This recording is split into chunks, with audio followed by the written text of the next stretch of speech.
Hey guys, welcome to the channel. As you see in the thumbnail, what if Naruto got married with all girls in Hazbin hotel? Before I start, please do support for more awesome content and subscribe my channel and like this video.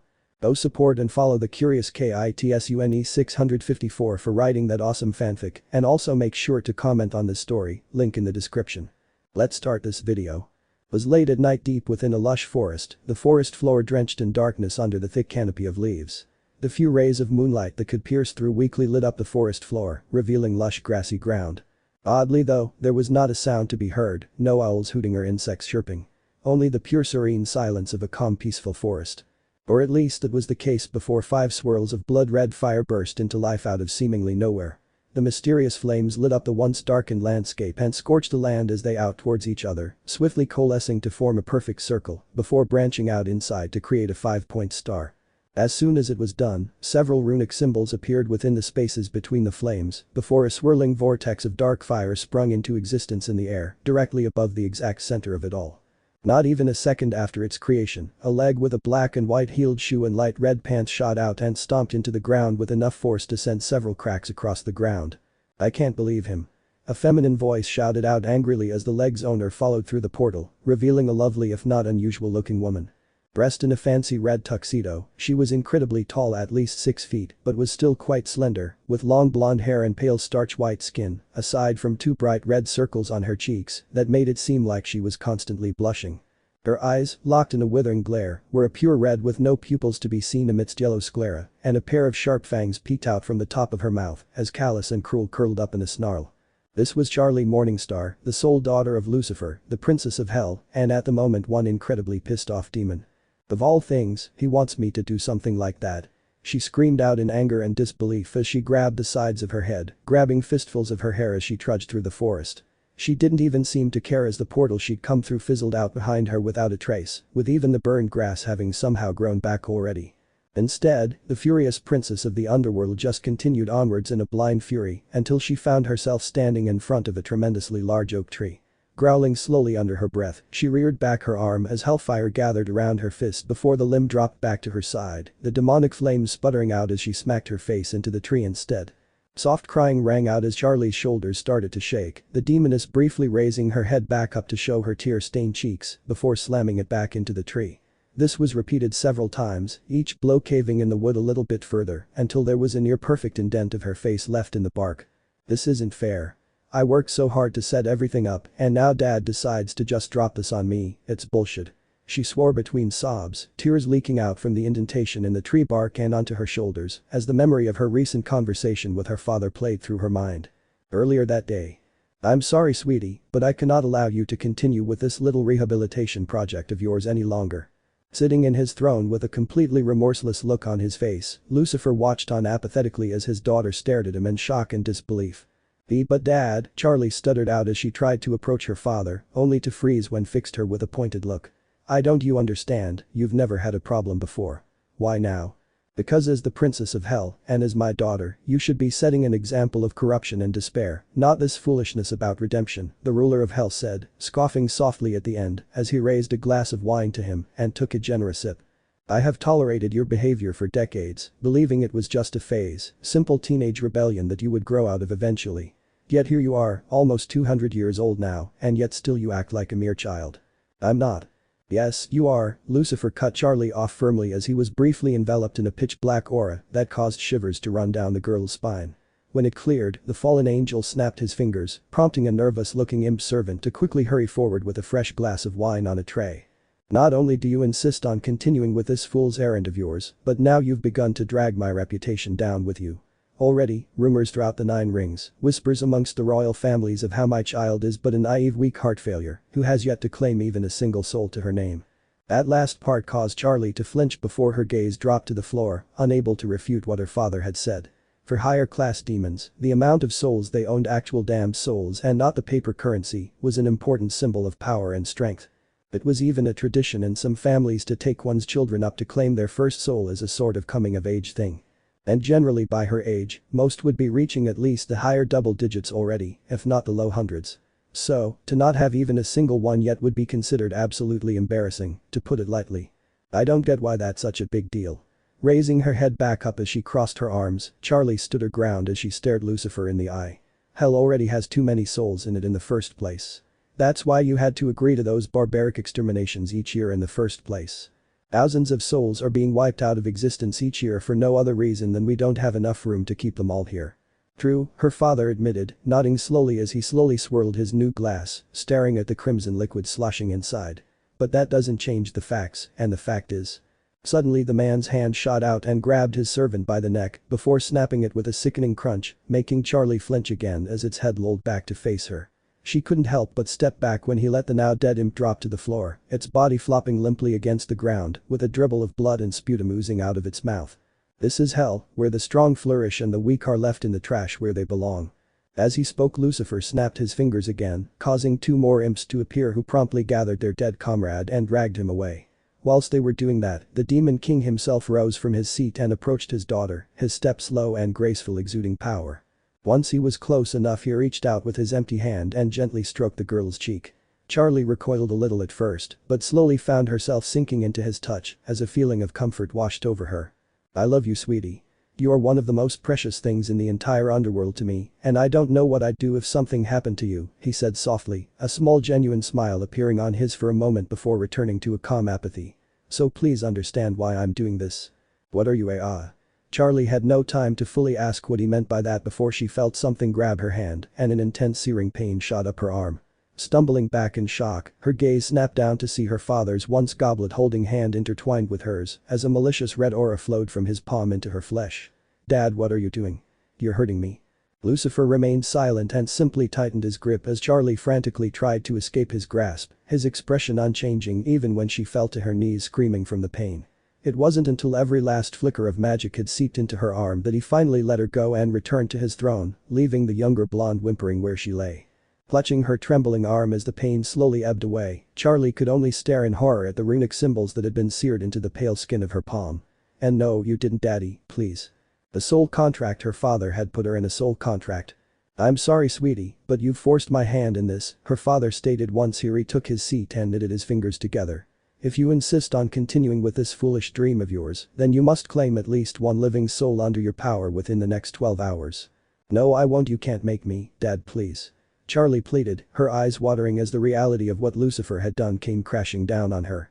"If you fail to do so, then you will never speak of and never attempt any form of rehabilitation of damned souls for the rest of your life," he finished regardless before snapping his fingers again, summoning forth two towering demonic beast men who grabbed Charlie on either side and led her out of the room.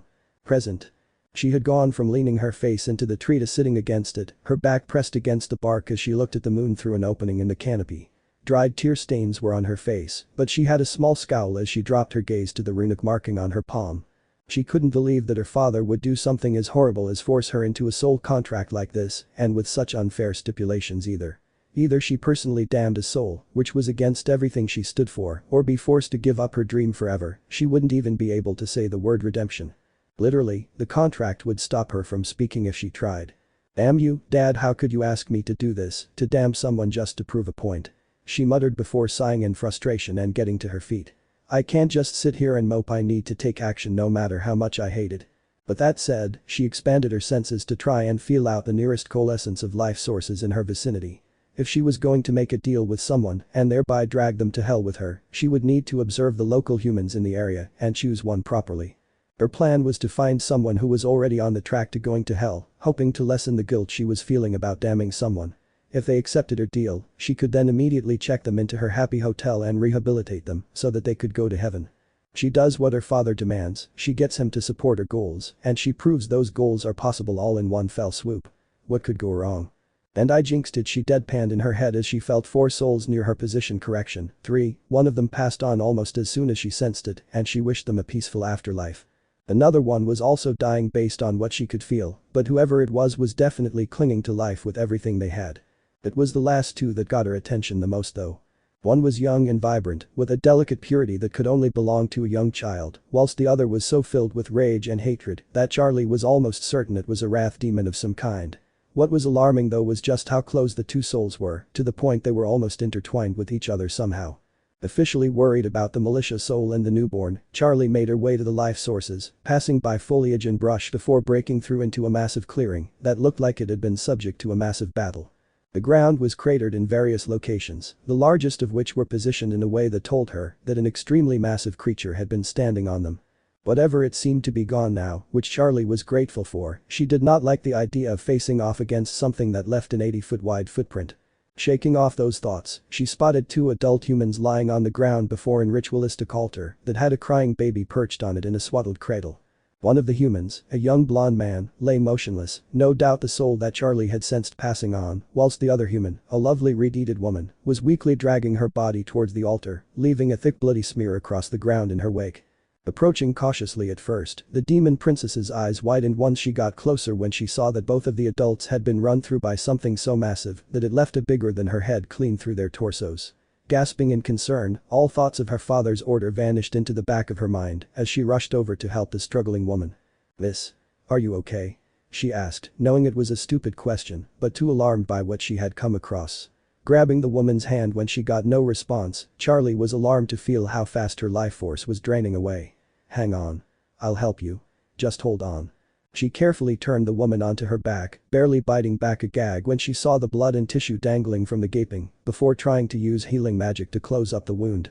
Unfortunately, Charlie wasn't exactly the most well-versed when it came to such spells, and the most she was able to do was staunch the bleeding, buying the woman a few precious extra minutes of life.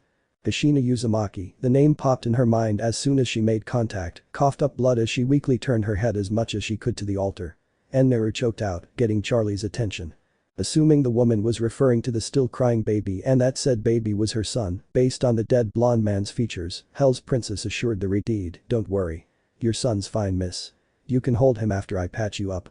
"Who are you?" Kushina asked, feeling a modicum of strength return, though it was quickly leaving her again. "I'm Charlie. Now don't speak please, save your strength." She kept trying to heal the woman, but wounds like these were simply too extensive for someone of her limited experience. Aside from the gaping where her gut was supposed to be, there was a strange underlying strain on Kushina's very life force that was unlike anything Charlie had ever felt before. It was as if someone had literally torn a chunk of her spirit right out of her along with her stomach. "But it's no use, I can't do this, not unless." Unable to help herself, Charlie pulled one of her hands away and glanced down at it, regrettably observing as a soft etheric glow formed on the palm. The runes gleamed in the low light, almost as if they were taunting her with their presence, nagging at her. "I could use the soul contract on her to heal her, but she'll die if I don't, and her son." Glancing at the newborn Naruto and clenching her fist as she fought the tears that were starting to well up in her eyes, Charlie's heart seized in her chest. She could let the woman die free and ascend to heaven, a soul as pure as hers would not end up anywhere else, thus leaving a child without its mother, or she could save her life at the cost of casting an innocent soul to the depths of hell. She had to choose, time was running out. "I'm sorry, but this is the only way," she stated in her head, steeling herself for what she was about to do. "Ma'am, I can save your life, you can live a full life with your son, but it'll come at a cost." Kushina gritted out before Charlie could finish, surprising the demoness with the abrupt answer. "But ma'am, I haven't even told you." "I don't care." The redeed cut her off again, shakily raising her head so her amethyst gaze could look straight into the blonde's ruby eyes. There was a defiant fire in them, one that refused to die out even as the light faded away by the second. "Whatever the cost, I accept anything to be there for him." Hearing this, a single guilty tear ran down Charlie's cheek as bitter lip and nodded in understanding. "Okay then," she choked out reluctantly before slowly grasping Kushina's hand as if to shake it, pressing the markings on her palm against the dying woman's. The moment she did, a new flaming pentagram burst into being beneath the two women while, unbeknownst to Charlie, an odd glimmer pulsed from her shoulders. "I, Charlie Morningstar, daughter of Lucifer the Fallen." The circle started to spin as she spoke, gradually gaining speed as the flames rose higher, the red and golden flames licking across both their bodies without leaving a mark. "Hereby grant you new life." Trails of red and gold magic flowed down from Charlie's arm onto Kushina's, whilst the runes vanished from the demoness's palm and reappeared on the redeeds. Once the transfer was complete, a soft red glow enveloped the human's entire body as she slowly rose into the air above the burning demonic sigil. "In exchange for your eternal soul in servitude." Charlie finished, cementing the deal and pulling her hand away, just as the fire of the pentagram erupted into the air and completely enveloped Kushina's form in a blinding light. "Please forgive me." The glow lit up the clearing, bathing the trees, herself, the deceased man, and the still crying baby in hellish light, before slowly dying down to reveal the reborn Kushina Uzumaki. No longer human, she had transformed into something akin to a hellhound, albeit with a distinct vulpine nature instead of some kind of wolf or canine. Her entire body now had a thick fur coat and a long fluffy tail extended from her backside that slowly swayed back and forth. If Charlie had to give it a name, she'd call the form a hellfox while mentally noting that Kushina's fur was the same deep red that her hair once was and her eyes were white with uniquely amethyst sclera. She was also completely broke, but Charlie could get her some new clothes once they got to hell. She wasn't the only one checking out the changes as Kushina looked at her new body with a mix of curiosity and surprise, testing the way her limbs moved while feeling her tail sway and her ears twitch. On instinct she sniffed the air before her snout crinkled when the scent of blood flooded her nostrils and she turned to look at the man who had died beside her. Her ears drooped as soon as her eyes laid on his body and she slowly reached out towards him, only to have her attention drawn away by a loud wail. Mother's instinct taking over, Kushina brushed past Charlie as she hurried over to her crying child, gently scooping him into her arms. "Shh, it's okay, Naruto," she soothed, cradling him against her fur-covered chest as she slowly rocked him back and forth. "It's okay now, mommy's got you." His crying devolved into sniffling as he looked up at her foxy muzzle with his bright blue eyes. She smiled gently at him and, with surprising dexterity for only having it 5 minutes, willed her tail to swing up and tickle his nose, making his face wrinkle up and give a cute sneeze before giggling happily at her. Kushina sniffled as her eyes started to water with joyful tears and she nuzzled her son's whiskered cheek lovingly, getting more giggles from the newborn. Turning to Charlie once she managed to regain a little of her composure, she offered the blonde a smile and softly whispered, "Thank you." Her joy turned to confusion though when her rescuer flinched as if she'd struck her and shied away from her with a downcast expression. "Please don't thank me not for this," Charlie muttered, refusing to meet the woman's gaze as she rubbed her arm in discomfort. While confused by her words at first, it didn't take long for the metaphoric lightbulb to light up in Kushina's mind when she recalled the chant during their deal. "Ah, I'm guessing there's more to our deal than just a fluffy makeover, huh?" Sure enough, the demoness slowly nodded her head without a word, getting the transformed Redeed to sigh. "Can I at least give my husband a proper burial before we continue then?" she asked, her voice cracking slightly as she spoke when her gaze drifted back over to her deceased spouse on the ground.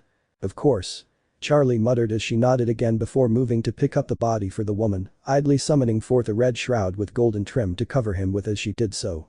XXXXX.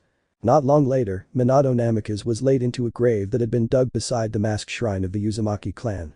No tombstone was made because Kushina didn't want anyone potentially digging up his body, instead 3 flowers that she had found had been planted over it, acting as his grave marker. Standing over it with tears freely flowing from her eyes, Kushina had her head bowed in respect as she silently wished her beloved peace in the afterlife. Once her prayers were done, the Redeed rose up, wiping the tears from her eyes, and turned to Charlie, who was standing a few feet away with a sleeping Naruto, awkwardly cradled in her arms. "Thank you," she said while taking her child back, unable to help but smile softly when he instinctively tried to cling to the demoness in his sleep. Despite knowing she had damned this woman, Charlie couldn't stop the tiny smile that appeared on her own either as she watched the mother and child. "I'm just happy that I could help, I only wish that." "Hey," the Uzumaki cut her off, getting her attention. "Tonight was an absolute shit show of events. I honestly expected myself to die before I could hold my son one last time. You gave me not only that, but also a new life so that I can raise him. I don't care if you're from hell or whatever, I'm beyond grateful for what you've given me. Even if this means you'll have to raise Naruto in hell." Charlie asked only to end up blinking in surprise when Kushina started laughing. "Please, if a sweetheart like you is the actual princess of the underworld, then I think I'll be just fine," Kushina stated between giggles as she patted said princess on the shoulder. "I mean seriously, I wouldn't be surprised if you wore cute little unicorn panties or something with how sweet you are." "They're pony, not unicorn, there's a difference," Charlie started with a huff before her whole face turned redder than her suit when she realized she said that out loud. I mean, not that is you know we should really get going, I need to report to my father." While tempted to call out the obvious change of subject, Kushina simply nodded and made sure Naruto was fast asleep in her arms. "I promise to uphold my end of the deal and serve you to the best of my ability, Charlie. All I want is to make sure Naruto can live a full happy life." She then gave the woman a small smirk and added, "Which is why I'm officially naming you as Naruto's godmother." Wami, okay, maybe she wasn't done messing with her yet. "Of course." Kushina grinned foxily while pulling the poor girl into a one-armed hug. "It's only fair that you have a more significant role in his life for what you've done. You made sure his mother got to live, after all." Her blush growing even deeper somehow at her newly given role, Charlie took a moment to look at the sleeping blonde in her new vassal's arms. Smiling gently, she reached out her hand and softly rubbed his head. "Okay. I'll gladly accept that role, Kushina. Good, because you weren't allowed to do anything otherwise, Milady. Truthfully, the teasing helped ease Charlie's still guilty heart. Sure, she may have turned a woman into a demon and forced her to raise her human child in hell, but there was at least a small silver lining. She had ensured that a mother and her son could be together, not cruelty separated by the hands of death. Kushina's happiness gave Charlie hope for the future. And as the trio departed for hell, the flowers over Minato's grave swayed under the winds of change. One bearing yellow petals, one with red petals, and one with orange petals, a symbol of the Uzumaki families, bond together in both life and death. Well, this is certainly a pleasant surprise. Lucifer's signature smirk never once wavered while he walked around a circle of his throne room. Slowly swirling his ring finger along the inside rim of a glass of red wine clasped in his other hand, he created a soft harmonic tone whilst stirring its contents at the same time. Off to the side, Charlie was standing with Naruto in her arms once again, rocking the newborn gently to lull him to sleep. The princess herself had worry written all over her face as she nervously chewed on the inside of her cheek. The reason for this would be because of the object of Lucifer's attention, Kushina, who was using every ounce of self-restraint she could muster to keep herself calm. Her instincts were practically screaming at her that he was more dangerous than he appeared and to keep as far away from him as possible. It was strange though, she didn't sense any hostility from him and neither did his expression or actions give away anything aside from his apparent intrigue in her. And yet, there was just something about this demon that was setting her on edge. An underlying unease that his mere presence seemed to instill within her. The only saving grace she had was that Charlie had been able to get her a shirt and some pants to cover herself before this meeting. However, it was only a token of help as it still felt like she was standing under the King of Hell's piercing gaze. He definitely feels a lot more like a demon than Charlie does, that's for sure.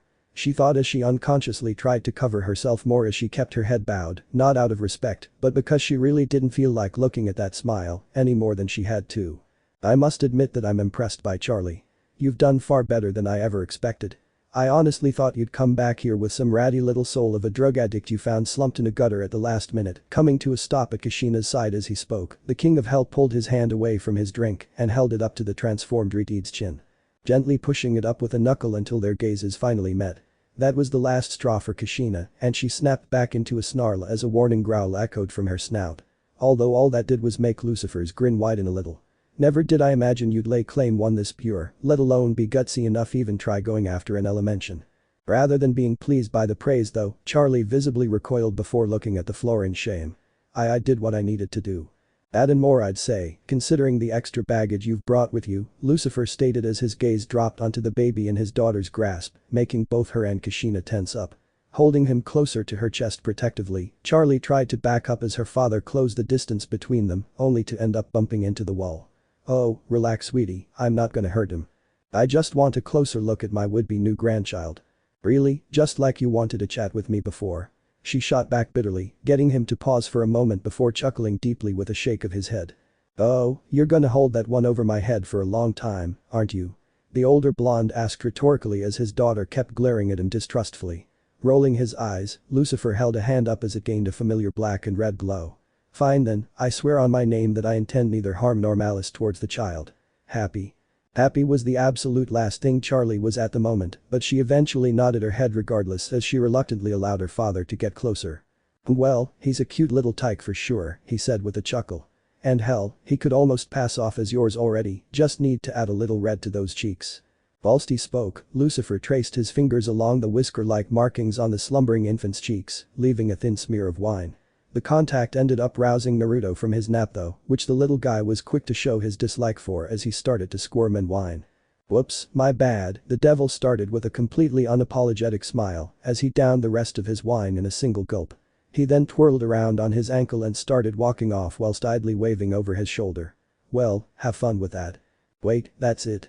Charlie called out in confusion, briefly caught off guard by the man's abrupt exit. That's all you have to say. What about my plans? The hotel. Do whatever you want, it's not my problem anymore. Was all Lucifer said, not even bothering to turn around as he went before vanishing through a doorway. That man is a total ass, Kushina muttered after a few moments, her words snapping Charlie back to reality just in time to see her taking Naruto back. Wiping the wine off his face with her arm, the transformed Riti gently rocked the fussing infant until he fell back asleep. Once he was settled down, she turned her attention back to the older blonde with a concerned look. You okay, Charlie? Yeah, I'm fine, just why don't we get one of the guest rooms set up for you and Naruto? It was an obvious attempt to change the subject, but Charlie didn't care, nor did she wait for an answer as she started walking away too. Seeing that the girl was obviously not in the mood to talk about it, Kushina sighed and let the matter drop, for now at least, as she followed after the distraught demoness.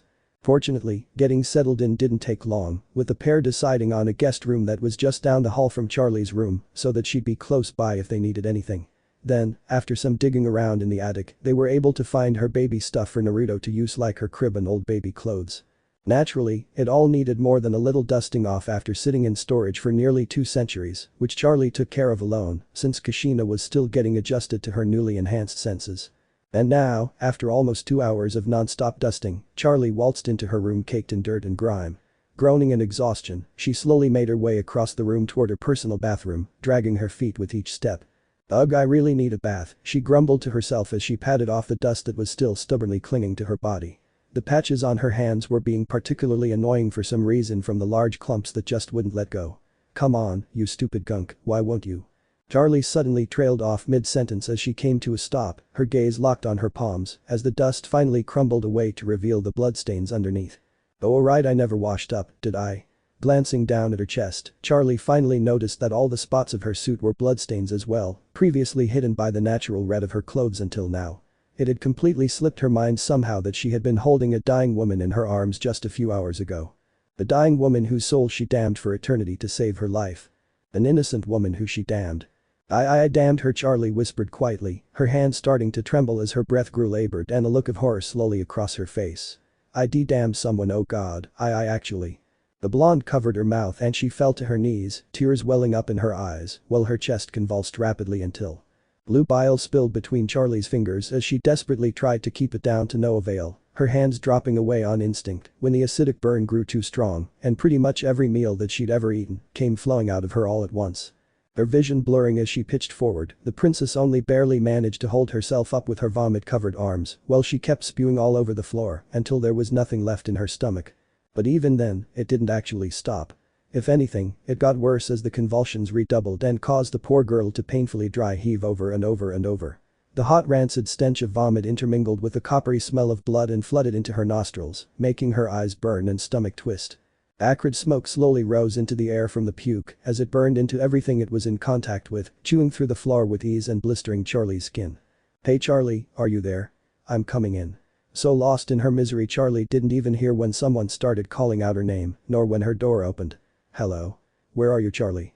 It wasn't until the demoness felt someone grabbing her by the shoulders that she was finally brought out of her stupor enough to see who it was. The newcomer was a young female sinner demon with dull grey skin and long white hair, a single ivory eye filled with concern, whilst the other was covered by a darker grey patch with a pink X. "Vivagi?" The princess mumbled weakly before doubling over into a coughing fit, getting the now-named Vaggie to rub her back. "What or why you doing here? I was worried you didn't show up for our date and you weren't answering your phone." As she spoke, the grey lady helped her girlfriend up to her feet and all but carried her to a nearby chair.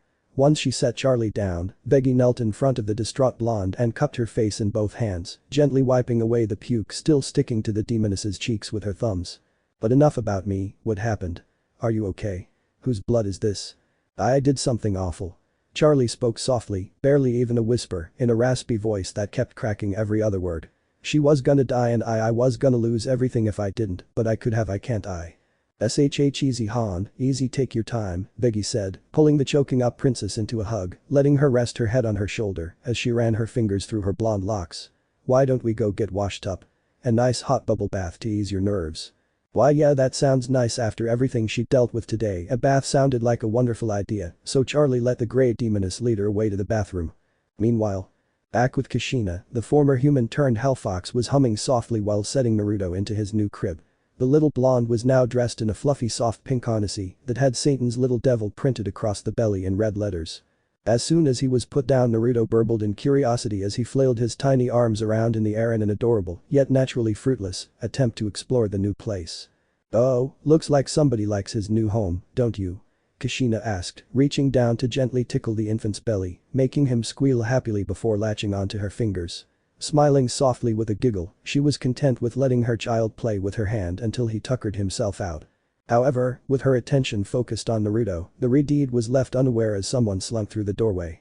All that could be seen of the figure were glowing silver eyes as they slowly walked inside, their footfalls making nary a sound as they got closer and closer. Humming up directly behind the new mother, an arm rose, revealing a delicate-looking manicured hand that reached for the Vulpine lady's shoulder. Black faster than the blink of an eye, a huge golden chain burst from Kashina's back and smashed into the person's chest. A grunt tore from there as they were knocked across the room, slamming into the wall enough to fracture it. Not even a second later the chain struck again, piling onto the figure's chest to keep them pinned in place as Kashina whirled around to face them. What she was greeted with was a tall, lovely demoness with pale blonde hair and long magenta horns that were embedded in the wall. The moment she laid her eyes on her though, Kashina gasped as she immediately recognized the woman as Charlie's mother, Lilith if she recalled correctly. It wasn't exactly to tell who she was, considering the many pictures of her that were plastered all over the manor. Oh, shit. Sorry. The Redeed exclaimed as she quickly retracted her chains, wincing when she noticed that Lilith's horns were buried into the veneered wood, leaving her literally mounted to the wall. Talk about making an impression. The Queen of Hell groaned out, grunting in pain when she fell onto her courtesy of her horns shrinking until they popped free. I'm so sorry about that, ma'am. Are you okay? My reflexes sometimes act before I can. Kashina said with a sheepish smile, moving to help the blonde demoness back onto her feet, only to be waved off. Don't worry about it, I should have known better than to sneak up on an elemention. Lilith started with a giggle as she pushed herself back up, rubbing her neck while she rolled her shoulders.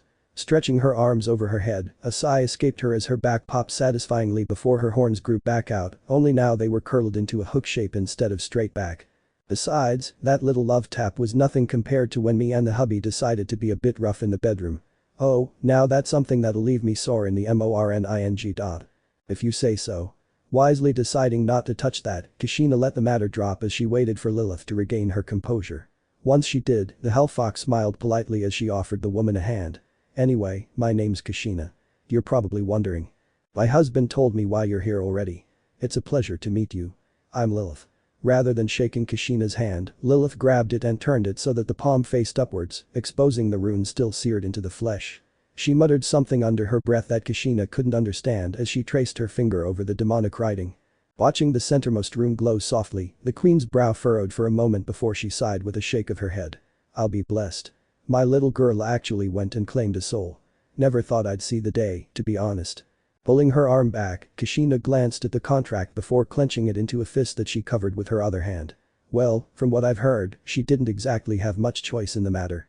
Ah yes, I figured there was something that Lulu left out, a few somethings in fact, Lilith said with a nod, gesturing to the baby crib as she spoke.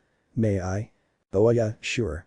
Kashina said as she stepped aside since she didn't get the same feeling of unease around her like she did Lucifer. However, that didn't mean she wasn't going to keep a close eye on the blonde. She was nice, not stupid. Peering into the crib, a gentle smile appeared on Lilith's upon seeing little Naruto staring back up at her curiously. Well, aren't you just the cutest thing I ever saw? She asked while tickling the newborn's belly, making him squeal happily as she scooped him up. Holding him up to eye level, she cooed softly and gave him a little Eskimo kiss before cradling him in her arms. So, is this little fella yours, or should I be wondering how my daughter managed to hide being pregnant for 9 months? He's mine. His name is Naruto. While a little irked at the question, Kashina couldn't blame Lilith for having to ask it, as Naruto did look far more like Charlie's child than her own, given her new appearance. In fact, as loud as she was to agree with the jerk, Lucifer had a good point in how uncanny the resemblance was between the two. Charlie did agree to be his godmother though, if that matters. Ah, so an honorary grandson. That means I still get to spoil you as much as I want, yes it does. Lilith said to Naruto, talking in a goofy baby voice as she gently set him back down, and tucked him in again. Giving him one last boop on the nose once she was done, the Queen of Hell giggled at how his face scrunched up in adorable confusion. There you go little ow. It seemed that the little guy wasn't done with his new grandmother yet and latched onto a lock of hair. Lilith winced as she tried to pull her hair free only for the little whiskered child's grip to stay firm as he tugged back with a giggle. Rather than being annoyed at this though, the demoness actually began laughing even with her head stuck at that awkward angle. Are you sure he's not Charlie's? Because he's definitely got a grip.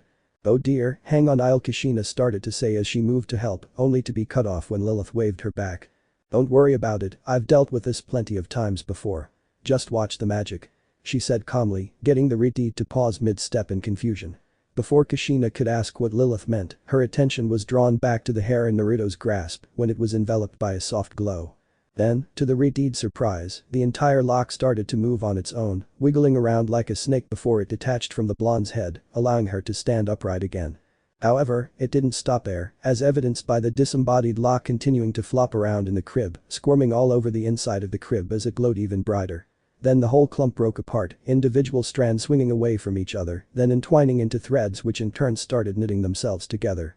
At the same time, several hairs changed, some expanding into large cotton balls, whilst others turned into fluffy wool. Once they were all finished, Naruto found himself holding a brand new plush teddy bear that he looked at in awe before sucking on one of its ears. Meanwhile, Lilith brushed her hair back with a smirk as the lost lock regrew almost instantly, leaving her appearance flawless once more. And that's how it's done. Handy trick, you wouldn't happen to be able to teach me how to do that too, would ya? Kushina asked with a low whistle. Perhaps another time, the horned blonde said while walking up to the transformed Redeed and looking her over with a critical eye, rubbing her chin with a thoughtful hum. Whilst Kushina was at a loss for what Lilith was doing, the demoness curved into a contemplative frown before nodding her head. For now, though, perhaps we should go get you some more fitting attire. I doubt my daughter's clothes are very comfortable considering your differing physiques. Now that you mention it, the queen's assumption was spot on, as while the clothes did cover what needed to be covered, they weren't exactly a good fit. The pants in particular were quite tight around Kushina's waist and weren't meant for her. Not in a sense of fashion but quite literally, as the pants were designed for human shape and not the raised ankle structure of a fox like she currently had. However, before she could say anything else, both ladies jumped in surprise when a loud shout filled to the brim with pure rage rang out. It seems like the Gatha stopped by for a visit, Lilith said once she recovered from her surprise, her brow rising as she glanced in the direction the shout had originated from. I've never heard her that angry before though. Vigatha, where have I heard that? Oh, right, Charlie's girlfriend, Kushina thought while checking on Naruto, who was thankfully still busy nomming on his new toy. Charlie had mentioned her a few times while they were getting the baby stuff out of storage, mostly about how supportive and caring she was. Charlie probably told her what happened. Ah yes, I almost forgot about that, Lilith muttered to herself before motioning for Kushina to continue. You were saying something about her not having a choice. Your husband forced her to choose between making the deal or giving up her dreams forever, the human-turned-demon fox said with her arms crossed, getting the queen's brow to rise even higher. Apparently he was upset about her making him look bad by not having any souls of her own, so a loud scoff made Kushina trail off, and she looked to see Lilith rolling her eyes in exasperation. What? I'm sorry but that is a complete load of horseshit. The demoness stated dismissively, much to the fox woman's disbelief, her curling up slightly into a snarl. Excuse me? Oh, don't get me wrong, it's not what my husband did that I don't believe, but rather the reasoning for why he did it, Lilith explained as she made an iffy motion with her hand, waiting for Kushina to relax a little before she continued. The simple fact is that Lulu couldn't give a rat's about what anyone has to say about him even if he tried, hell he practically invented the concept of not giving a dot, so the idea that he was offended enough by a few measly rumors that he did any of that is laughably absurd. Yeah, I could see that the transformed Redeed agreed mentally while recalling how her own interaction with the ruler of hell went earlier. However, if Lilith was right, then that begged the question, why did he do it then? Personal profit or personal pleasure, the only two reasons he does anything on his own volition, said the ruler's wife, holding up two fingers, then ticking them off whilst she spoke. Either he got something out of this deal he felt was worth the effort, or he was bored again and thought this'd be a good way to entertain himself for a bit. I'd put my money on the latter personally as, and no offense intended, one measly soul is considered a profit. You're saying he made Charlie do this just for a laugh? Kushina curled back in disgust at the mere idea that someone could be so callous and cruel to their own child. I can't say for sure, but I really wouldn't be surprised. It'd be far from the worst thing my husband has done to alleviate his boredom, Lilith admitted as she leaned against the wall with a mix of nostalgia and exasperation written on her face. Like the time he sunk the world's largest ship on its maiden voyage just because he thought it was funny how everyone kept saying it was unsinkable. Oh, and who could forget the time he went on vacation to London in the 1800s, there are still legends about that trip. I repeat, that man is a total ass. Was all Kushina could say with a shake of her head, massaging the side of her brow with one hand whilst gently stroking Naruto's cheek with the other. She was really regretting not trusting her instincts and beating the hell out of the smiling demon while she had the chance. Or in this case, beat him out of hell.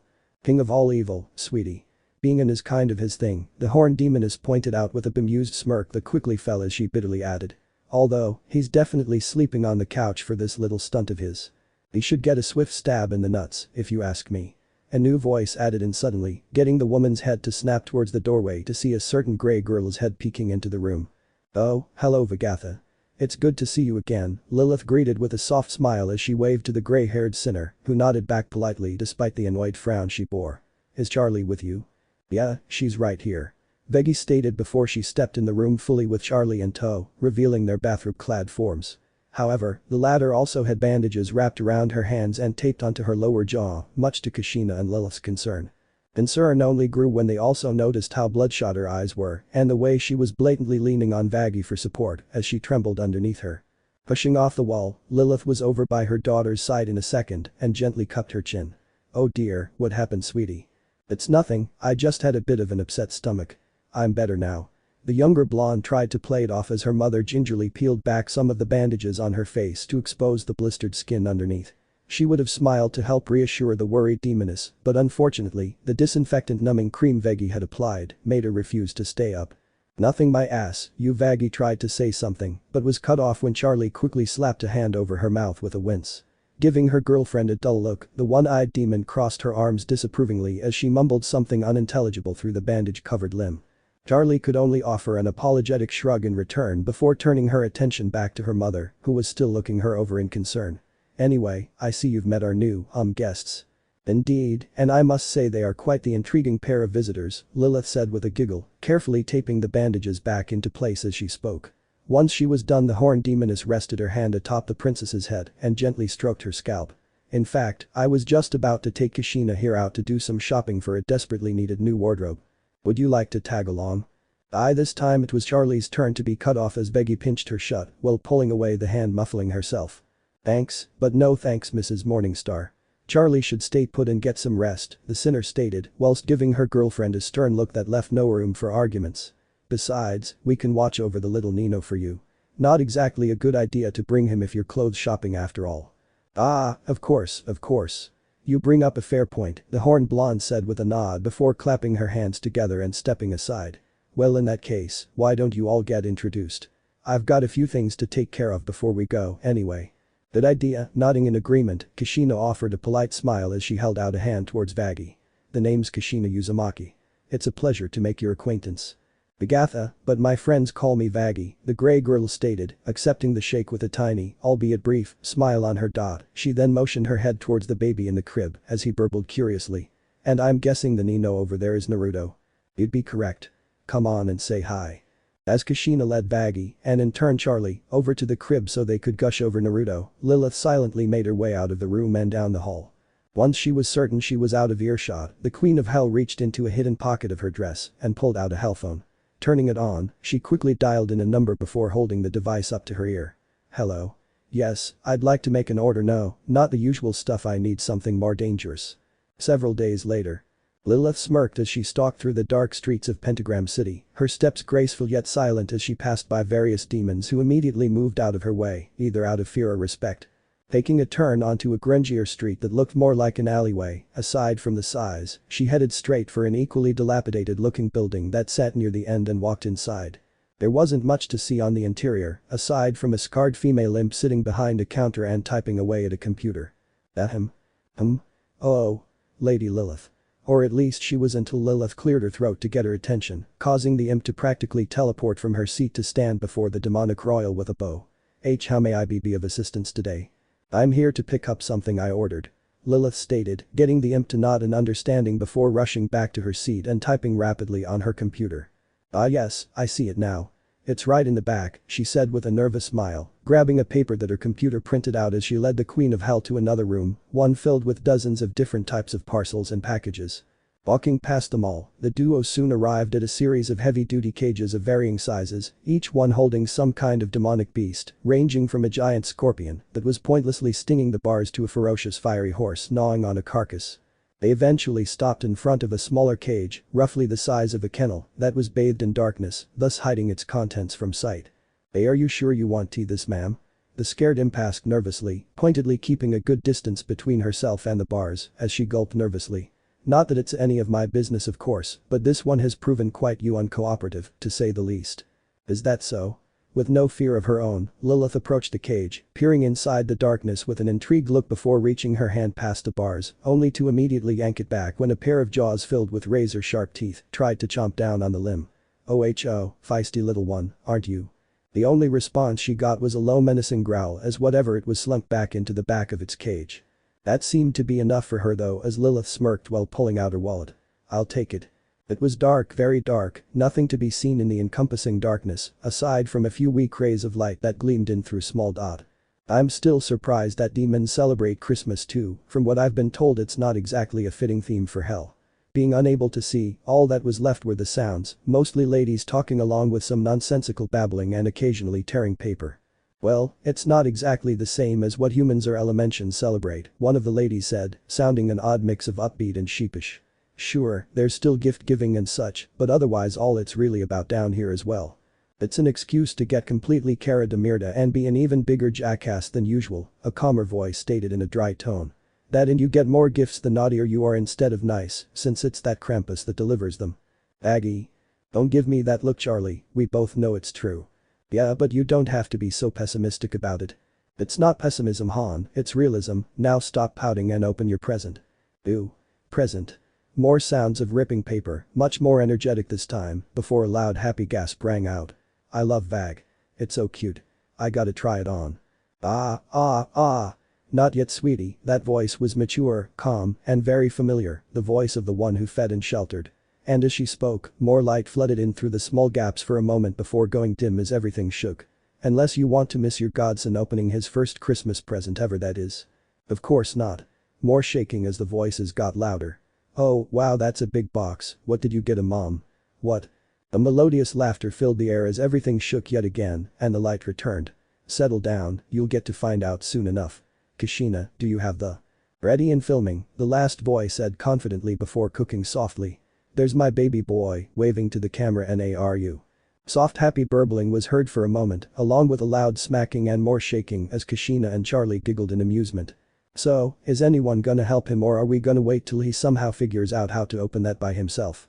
Veggie asked sarcastically, although her voice was much more amused than it was before. "Oh, I've got it." Lilith's voice started before several taps rang out, one slow, three fast and one slow again. That was a signal. "What are you?" There was a rush and light flared, blindingly bright everywhere before clearing to reveal a large spacious room filled with vibrant decorations. A bright red tree sat in the middle of the room, alight in flaming lights and decorations, yet not a single leaf was burned, whilst presents were heaped up beneath it. Magic streamers made of an assortment of colors of light stretched across the ceiling to create a lovely aurora of colors. Then there were the room's occupants, a red fox lady with a camera, a blonde pale demon in a Santa costume with a baby human wearing a Santa hat sitting on her lap, a moth-like girl dressed like an elf, and another blonde lady sipping eggnog. All of them except the last had their jaws hanging in shock and eyes wide. Why? Because of the young hellhound pup that had just popped out of the large Christmas present sitting in front of little Naruto. Looking no older than 4 or 5, she had thick black and white fur, along with messy white hair done up in a ponytail, silverish eyes amidst blood-red sclera, and a big fluffy black tail. Her clothes were equally dark-colored, a plain grey shirt and black shorts, whilst one of her ears had a shiny red Christmas bow loosely tied onto it. It also looked like she was supposed to be wearing a Santa hat as well, but decided it made a better snack instead as she chewed on the holiday-themed clothing, her teeth easily tearing through the red fabric. Pulling out the remnants for a moment, she gave everyone in the room a dull look for a few moments before simply saying, "Bark, bark." With her piece said, the hellhound sank back into her box until only her head was peeking out as she went back to eating her hat. "Ah, come on, Luna, you can give it more enthusiasm than that." Lilith, the only one not frozen in shock, said with a playful sigh as she got up from her seat and patted the hellhound's shoulder. However, the now named Luna just huffed indignantly and looked away, her cheeks puffing out adorably as she stuffed more hats into her mouth. "No wanna look silly," she mumbled between bites, making Lilith shake her head with another sigh. "Alright, well why don't you at least say hello to your new owner?" the Queen of Hell suggested as she gently nudged the young hellhound's chin so that she was looking at Charlie and Naruto. This may have been the wrong thing to say as Luna's curled back into a snarl the moment that she heard the word owner. However, that displeasure almost immediately turned to surprise once she noticed that Lilith was pointing at Naruto, not Charlie. "My owner is a baby." Yes, he is." the horned blonde said with a nod, smirking softly when she saw the confused curiosity already forming in the demonic canine's eyes. Before the wolf girl knew what she was doing, she had climbed out of her box and dropped to the floor in front of Naruto and Charlie. Slowly padding closer to the duo, Luna gave the older blonde a distrustful look until she held her hands up in peace without a word before focusing back on the infant on her lap. She tilted her head to the side cutely while sinking into a crouch with her hands resting against the ground, unknowingly making her look just like a sitting dog and leaning her head in till her face was barely an inch away from Naruto's. The baby looked right back with wide eyes as she started sniffing him, giggling when her nose lightly poked against his whiskered cheek. Grabbing at her snout, he smiled brightly as his fingers sank into her soft fur before imitating her sniffing as if he were smelling her too. "AWW, would you look at that? They're getting along already," Lilith said with a giggle as she sat back down beside Kushina, who still looked completely flabbergasted, much to the demoness's amusement. Raising one of her hands up to the foxy lady's jaw, she gave it a gentle flick that caused it to shut, whilst also snapping her out of her daze. What?" she muttered, blinking a few times as her brain caught back up to the present and turned to her fellow mother with an unsure expression. Not to sound unappreciative, Lilith-san, but is this really an appropriate gift for a baby?" "Oh, relax my dear, I know this may seem odd since you're still getting used to how things work down here, but help-ups make wonderful companions for children. As long as they're properly handled and trained at least," Lilith stated confidently, aside from the last bit which she muttered extremely fast, making Kushina deadpan at her. "It'll be fine, trust me, I personally made sure that Luna here is acclimated to her new home, helped her tone down her more violent tendencies, and taught her how to speak a bit better." As she spoke, the blonde demoness gestured to the pair in question, who were still sniffing each other, only now Luna had started to walk circles around Naruto and Charlie. While her face didn't show any emotion aside from curiosity and no small amount of caution, her tail betrayed her hidden excitement as it slowly wagged back and forth behind her. "Wait, what was that part about violent tendencies?" "Well, hellhounds are natural fighters and excellent protectors, which is part of why I got one for my adorable grandson. Figured it'd be best that he had a little extra protection since he's not exactly native to hell," Lilith explained, getting Kushina to nod in understanding. "So, when I sent an order for one, I made sure to specify that I wanted the toughest, fiercest, roughest pup they could find. And boy, I can tell you they did not disappoint. I can't count how many times I almost lost fingers before I got her to trust me." "Oh yeah, that totally makes it sound like a wonderful idea to have her around a defenseless infant." Veggie chipped in sarcastically with an eye roll as she shook her head in disbelief, although those who looked closer could see that her eye was now focused on the help-up in question. As if sensing her stare, Luna stopped her investigation of Naruto to look at Vaggie, her fur standing on end as she bared her teeth defensively. However, her attention was soon brought back to the baby when he crawled off Charlie's lap and bumped against the pup's side. The baffled look on her face was quite adorable as he buried his face in her fur with a loud sniffing sound. "Your concerns are understandable, but unwarranted, Vigatha. Luna is actually quite sweet once you get to know her," Lilith said with a smile, watching Luna nudge Naruto away and getting down on all fours, so she was face to face with him again. Her tail was wagging even faster than ever as she tilted her head side to side, which the blonde tot mimicked almost perfectly. "I mean, just look at her, does that look dangerous to you?" "Whatever," the sinner demoness muttered, still not letting the hound out of her sight as she sipped at a large frothy beverage. Ease up, Vag, I'm sure mom knows what she's doing," Charlie told her girlfriend reassuringly, then clearing her throat to get the wolf girl's attention while holding out a hand with a friendly smile. "It's nice to meet you, Luna, I'm Charlie." "Whatever, bitch," was all the help-up said before going back to playing with Naruto or whatever it was she was doing with him exactly, completely ignoring the offered hand. This made the demon princess pout while her mother scratched her cheek with a sheepish smile when both Veggie and Kushina deadpanned at her. "Okay, so we're still working on her cursing habit." Without a word, Kushina tossed her camera to Vaggie as she got up to her feet and walked up to the pair, getting the young hound's attention. Seeing her coming straight at her, Luna was on the defensive again almost instantly, taking a few steps back with a soft warning growl. Yet this didn't even deter Kushina in the slightest, and the foxy lady kept approaching, eventually sinking into a crouch right in front of the snarling pup as their gazes locked. Then the Redeed slowly reached out and, after waiting a second when Luna flinched away, gently cupped the help-up's chin in the palm of her hand. "And what do you have to say about all of this, little one?" Now that got Luna to stop snarling right away, her eyes widening in surprise as her hackles lowered. "You ask me?" "Yes, this affects you more than anyone, so you should have a say in what happens," Kushina said, smiling softly as she stroked the wolf girl's cheek with her thumb. "So, tell me, are you okay with this? With staying with us?" Luna trailed off as her gaze drifted to Lilith for a moment, only for Kushina to gently turn her head, so she was looking back at her again.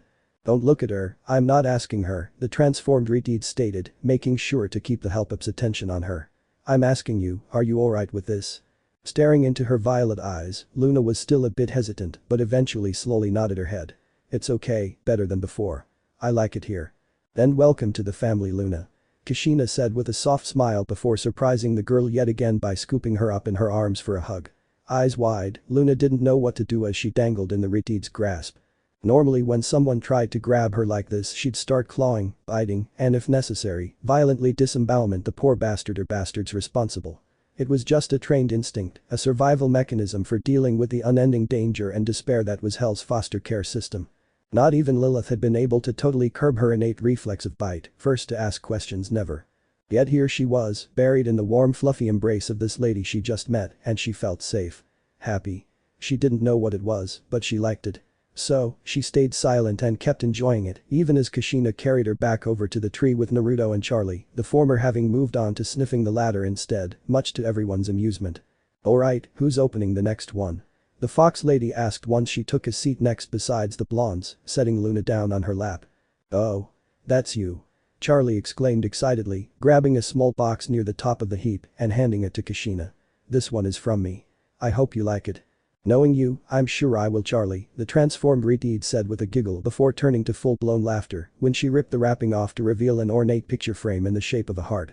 It was what was in the frame itself that made her laugh though, a photo of herself, Naruto, Charlie, and Vaggie, all four of them dressed in cheesy Odyssey animal pajamas, a cat, fox, husky, and wolf respectively.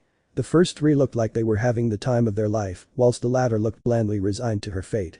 Oh man, I can't believe it, I thought Veggie deleted all the pictures from that night. Wait, what? Said Sinner asked with a raised brow, leaning up from her seat to get a peek, before groaning as her cheeks turned red when she saw the picture. Satan damn it, Charlie, you told me you deleted that. I did after it was already backed up on my Smog account, the blonde princess admitted sheepishly, making her girlfriend palm her face, before pulling out her hellphone and sidling up to Kushina. Speaking of pics, say Merry Christmas. Merry Christmas, Merry Bitchmas. Flash. The picture is seen of Kushina, Charlie, and Naruto smiling, while the grumpy Luna pushed Charlie's chest out of her face. Flash. Naruto was smiling happily as he and Luna ripped the wrapping off a large box for a baby play seat. Flash. Kushina held Luna by the waist as Lilith tried, and failed, to pull the wrapping the little hellhound had been trying to eat out of her mouth. Flash.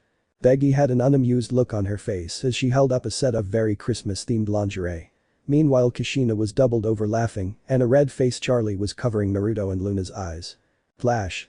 An amused Lilith rolled her eyes while she held up a classic Hell's Greatest Grandmother coffee cup with a bow on top in one hand and Naruto in her free arm. The baby was staring straight at the mug curiously, one of his little hands trying to grasp for it despite it being far out of his reach. Flash. Veggie had an exasperated smile on her as Charlie lifted her off her feet in a hug, the pair of them dressed in new festive sweaters. Off to the side, Lilith was struggling to fit a squirming Luna into her own sweater, while an already sweater-clad Naruto stared at the camera with his head tilted in confusion. Flash. Kushina had both Luna and Naruto on her lap, the former still grumpy as she chewed on the sleeve of her sweater, and the latter waving around a brand new imp-themed baby rattle. Flash. Everyone was gathered around a large table that was loaded to the brim with various different foods and drinks. Lilith was guiding some imp servants on where to put a massive turkey, while Luna was staring at said turkey with drool pouring from her dot. Meanwhile, Charlie was setting Naruto into a high chair, while Kushina was prepping a bottle of breast milk for him. And lastly Vaggie was right in front of the camera fiddling with something that couldn't be seen. Flash. Everyone was turned to see Luna jumping onto the turkey, her jaw already buried into the tender flesh. Flash. Kushina was once more laughing on the floor as Lilith and Charlie pulled Luna off the half-eaten turkey. The little helpup's face was covered in stuffing and half-chewed meat as she hugged her comically bloated stomach. Flash. All of them were now gathered in front of a fireplace, drinking hot cocoa or eggnog from large festive-themed cups. Flash. Luna had a light blush on her face that she tried to hide with her mug as a drowsy Naruto clung to her tail. Flash. Veggie had a confused look on her face as Charlie grabbed her arm for some reason. Flash. Her look turned to amusement when she and Charlie looked up to see a bushel of mistletoe hanging above them. Flash. The two were learned and real close, their puckered and eyes closed. Flash. Both of them had surprised looks on their faces as they opened their eyes to find they were kissing Naruto's cheeks instead of each other. The reason for this being Lilith, who was holding the baby up between them with her curled into a mischievous smile. Later. Kushina had a smile on her as she tucked Naruto into bed, gently rubbing the top of his head as she made sure everything was nice and secure. Good night, my little maelstrom. She whispered once she was done, giving the slumbering infant one last kiss on the forehead before turning to leave. However, instead of heading for the door though, the Retide headed for the far corner of the room where Luna was sitting. The wolf girl had just finished pulling off her sweater, or at least what was left of it, and tossed to the side before flopping onto a large plush dog bed. Kashina couldn't help but frown a little at that since, while it was possibly the most luxurious-looking dog bed she'd ever seen, it was still a dog bed. She understood that by all means Luna was her son's pet and personal bodyguard, hence why she agreed that she could share a room with him, but it just didn't sit right with her to just act like the poor girl was an actual dog. Thankfully, Lilith had agreed to get her a real bed to sleep on soon, but it'd take a couple of days at the least. Putting these thoughts aside for the time being, Kashina knelt beside Luna and offered a supportive smile. "How you doing, sweetie? All settled in okay?" "Yes, ma'am." She mumbled with a sleepy nod, drawing out the yes as she yawned deeply and rubbed one of her eyes. "That's good." Grabbing the blanket, Kashina laid it over Luna as the tired little hellhound buried her face into a pillow.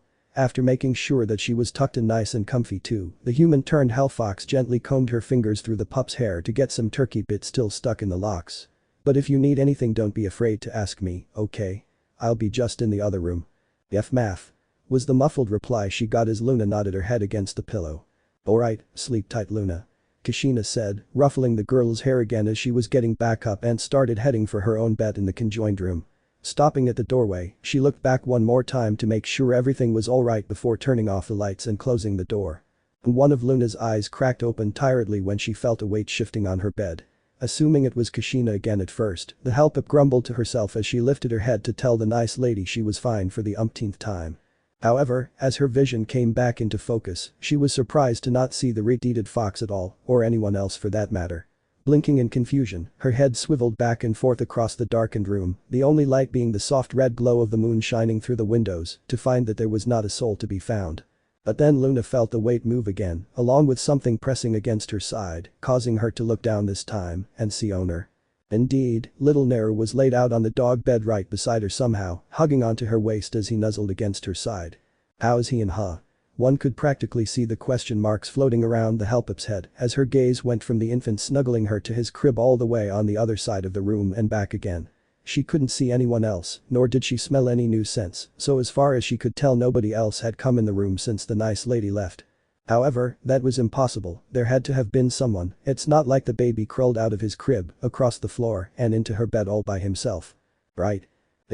Luna grumbled to herself as she laid back down, wrapping Naruto up in a hug as she went back to sleep. She was too tired to care how it happened, she could worry about it in the morning. That she stayed awake just a few seconds longer though, she might have seen the hellphone peek in through the doorway to snap a picture with a soft click. "How is he in huh?" One could practically see the question marks floating around the helpup's head as her gaze went from the infant snuggling her to his crib all the way on the other side of the room and back again. She couldn't see anyone else, nor did she smell any new scents, so as far as she could tell nobody else had come in the room since the nice lady left. However, that was impossible, there had to have been someone, it's not like the baby crawled out of his crib, across the floor, and into her bed all by himself. Right? Luna grumbled to herself as she laid back down, wrapping Naruto up in a hug as she went back to sleep. She was too tired to care how it happened, she could worry about it in the morning. Had she stayed awake just a few seconds longer though, she might have seen the hellphone peek in through the doorway to snap a picture with a soft click. And now, 4 years later. Many things had changed within Naruto and Luna's bedroom over the years. For starters, in place of a baby crib and dog bed for the duo, there were two stylishly carved beds, one queen-sized and the other a large twin. The once bare wooden floor was covered in thick black carpeting, and a large TV sat opposite of the beds with a bunch of game consoles, controllers, and other such stuff messily piled up around it. The walls were covered with posters of different movies, games, etc. while various toys and dirty clothes littered the floor, and a desk sat in the corner with a computer and a few half-chewed-up bones. Click hello all you dumbasses, this is Katie Killjoy of 666 News for the early morning report, that is assuming anyone is even awake at this god-forsaken hour. And of course, there was an alarm clock, situated on a little nightstand sitting perfectly between the two beds. For the weather today we're expecting it to be hot as all. A loud crunch filled the air as a furred hand slammed down onto the poor timekeeping machine, smashing it to pieces in one fell strike. Said hand then slowly retracted into a big pile of blankets that was piled up atop the smaller bed with a grumble. "Hate that bitch." The heap shifted around a bit before it was shoved aside as a half-awake and very grumpy-looking Luna sat up. Like the room itself, the hellhound had changed over the years, having grown nearly twice her original height and her hair reached all the way down to her lower back. Yawning, Luna shoved aside the rest of the blankets to reveal her plain baggy gray and black pajamas while she grumbled something foul under her breath. Her feet sank into the lush carpeting as she dragged herself out of bed, grunting when her spine realigned with a satisfying crack before shuffling across the room over to the bathroom. "Stupid mornings," the demonic canine mumbled as she idly flicked on the lights when she passed through the doorway, her face scrunching up from the sudden glare searing into her pupils. Much like the rest of the mansion, their personal bathroom was quite spacious and luxurious, tiled in blood red and porcelain white tile. On one side was what could modestly be called a pool, rather than a bathtub made of black marble, and a walk-in shower surrounded by frosted glass, while a vanity sink elegantly carved from pure mammon mahogany with a large round mirror took up the other. Upon reaching said sink, Luna stared at her reflection in the mirror dully before grabbing a large brush and slowly dragging it through her messy mane of gray hair. At the same time, she opened her jaws wide and bared her teeth for some reason, revealing dozens of razor-sharp teeth, the most notable being her canines which were crowned in pale gold that glowed softly. Her reason for doing this was soon revealed when two tiny golden chains extended from behind her and wrapped around a pair of toothbrushes sitting in a cup by the sink. Lifting them up, a third chain squeezed some toothpaste onto each brush before they were raised up to mouth level. However, only one actually went into Luna's mouth, vigorously scrubbing the pointed teeth while she brushed her hair. The other brush instead went over to the hellhound's shoulder, where the sleepy face of one Naruto Uzumaki peeked out with a yawn, revealed to be riding on his pet's back the whole time. The whiskered blonde had grown from the wee babe he'd once been, now just a few inches shy of 3 feet tall and dressed in pajamas just like Luna's. His eyes were bleary as he rested his chin on his ride's collarbone and his arms, once hidden amidst the folds of her shirt, coiled around the demon dog's neck. The chains turned out to be coming from him, extending from the blonde's shoulder blades to the brushes, working seemingly by themselves while he dozed. "Too early," he mumbled out tiredly, nuzzling against Luna's neck while said hellhound, with her tail wagging faintly, grumbled in agreement as she kept brushing her hair, then her fur, and finally Naruto's hair. Nothing else was said between the two as they silently went about their morning rituals, from finishing up brushing to Naruto helping Luna file her nails. Eventually the whiskered blonde climbed off the hellhound's back so they could both undress as they headed over to the bubble-filled tub, courtesy of Naruto's chains once more. "Geronimo!" Naruto exclaimed as he eagerly dived into the soapy water, sending it splashing everywhere. "Hey! Watch it!" Including onto a less than amused Luna, who glowered at the energetic child as she wiped suds off her snout. Said boy giggled sheepishly while scratching the back of his head with an apologetic smile. "He's sorry, sis." Yeah, you say that every cannonball." The hellhound suddenly cut herself off as she jumped several feet straight up and came crashing down in the water. The resulting splash was so large that its wake carried her laughing adoptive brother clear to the other side of the tub and drenched nearly the entire bathroom at the same time. Hopping back up to the surface, Luna shook the water out of her eyes before snickering at the sight of the mess she had caused. Naruto laughed some more as he looked at the suds covering the floor. "You take the messiest baths, sis." "Normal baths are for losers," Luna declared in an almost smug tone before sputtering when her little bro splashed her face. "Oh, it is on, little man." Elsewhere. In a personal office on the other side of the mansion, Kushina could be found seated behind a large grandiose desk, sorting through stacks of paperwork that littered its surface. The Kunoichi turned Hellfox hadn't changed much over the years aside from her choice in clothes, having switched her dress and apron to a black business tux. She was in the middle of flipping through some documents in a manila folder that was stamped with the image of 3 heads clustered together in flame when her gaze drifted to a small monitor built into her desk. Said monitor showed a live feed of her children and she was just in time to see Luna playfully throwing handfuls of bubbles at Naruto while the blonde fired back using the shower head hose. Laughter and splashes echoed out as Kushina couldn't help her own giggles at the sight of her 2 little ones bonding. She had to remember to thank Lilith again for buying Luna and allowing her to adopt the girl into her and her son's life. Not only had Naruto gotten a loyal, if at times rather violent, protector out of it, but also a loving sister. It still amused the Hellfox how Luna would act so tsundier when she and the others were around, but then be more open to Naruto's affections as the little brother when she thought nobody was around. Charlie, bless her, had taken to placing some hidden cameras around the mansion for whenever Naruto and Luna would be left by themselves. An understandable safety precaution considering they lived in literal hell, not to mention the princess had lost any and all trust in her father after the fateful day her and Kushina met. The fact it meant Kushina could record all the adorable antics of her godson and his fluffy older sister for future teasing was just an added bonus for Hell's princess.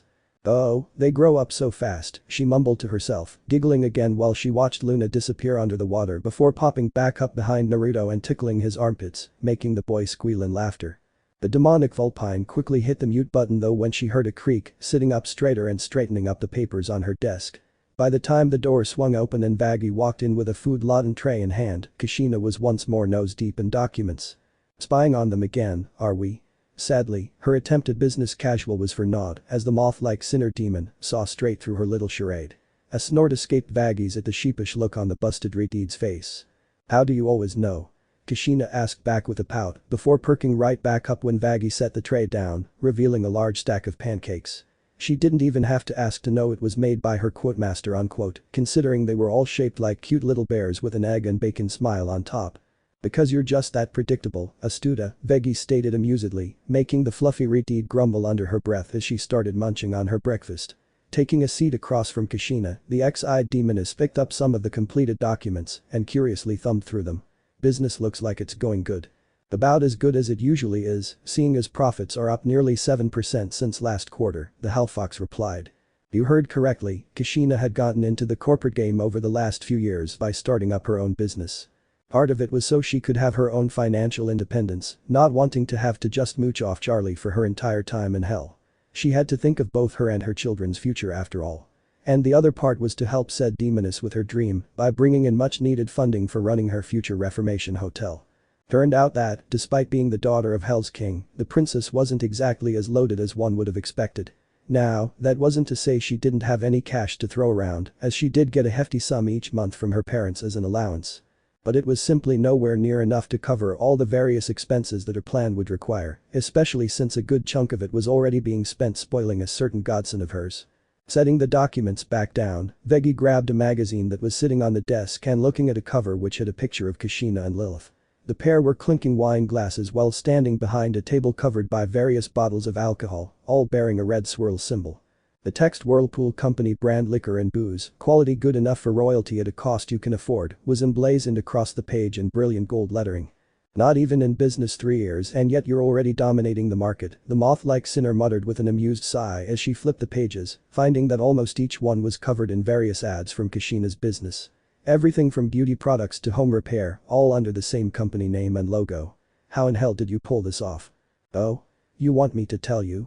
I thought you wanted to figure that out for yourself, Kashina pointed out cheekily, making Vaggie roll her eyes with another sigh. The gray-haired demoness had been trying to figure out the Hellfox's secret to success for months and had been determined to find the answer on her own. The biggest conundrum was the fact everything Kashina sold was of immensely higher quality than basically anything else being sold, not really a high bar, considering the majority of Hell's products could be accurately summarized as cheap greasy knockoffs. At the same time though, it was also way more affordable, usually being half or even a third the price as all the regular crap being sold. It just didn't make sense how she could make things so good and sell them dirt cheap while still turning a profit. And yet somehow, all the foxy woman was doing was profiting, with the money rolling in almost non-stop ever since her first product, homebrewed sake, hit the shelves. Had it been anyone else, Vaggie would be convinced that there was some kind of scam going on, but she knew Kashina well enough to know that the woman would never be involved in such things. And I admit defeat, so just tell me already, the X-eyed sinner muttered, even holding her hands up in mock surrender for added emphasis. Well, there's the obvious fact I don't actually have to pay most of my staff, seeing as they're all me, Kashina said between bites while passing a stack of papers off to a clone of herself that appeared in a puff of smoke. The duplicate was then enveloped by another puff which soon dispersed to show the clone now looked like a succubus version of Kashina, dressed in a green work uniform that had Whirlpool Company's emblem across the back before it vanished in a static blur. As you already know, most of the work is handled by my shadow clones, overseen by blood clones. Yeah, after you tweak the spells I mean so that they only send back memories if they want to or are dispelled forcibly. But that seriously can't be the only part of it. Cutting out the wages would certainly save more than a few souls, but that was still a rather small part of the overall costs Vaggie could think of.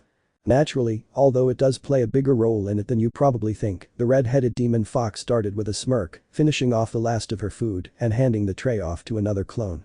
With my clones, I don't have to worry about insurance, getting embezzled, call-outs, labor shortages, or any of those other little nags that slow down business. They can cover everything from getting the materials I need and making the products I sell all the way to delivering them to the stores to be sold. And then there are my seals, of course.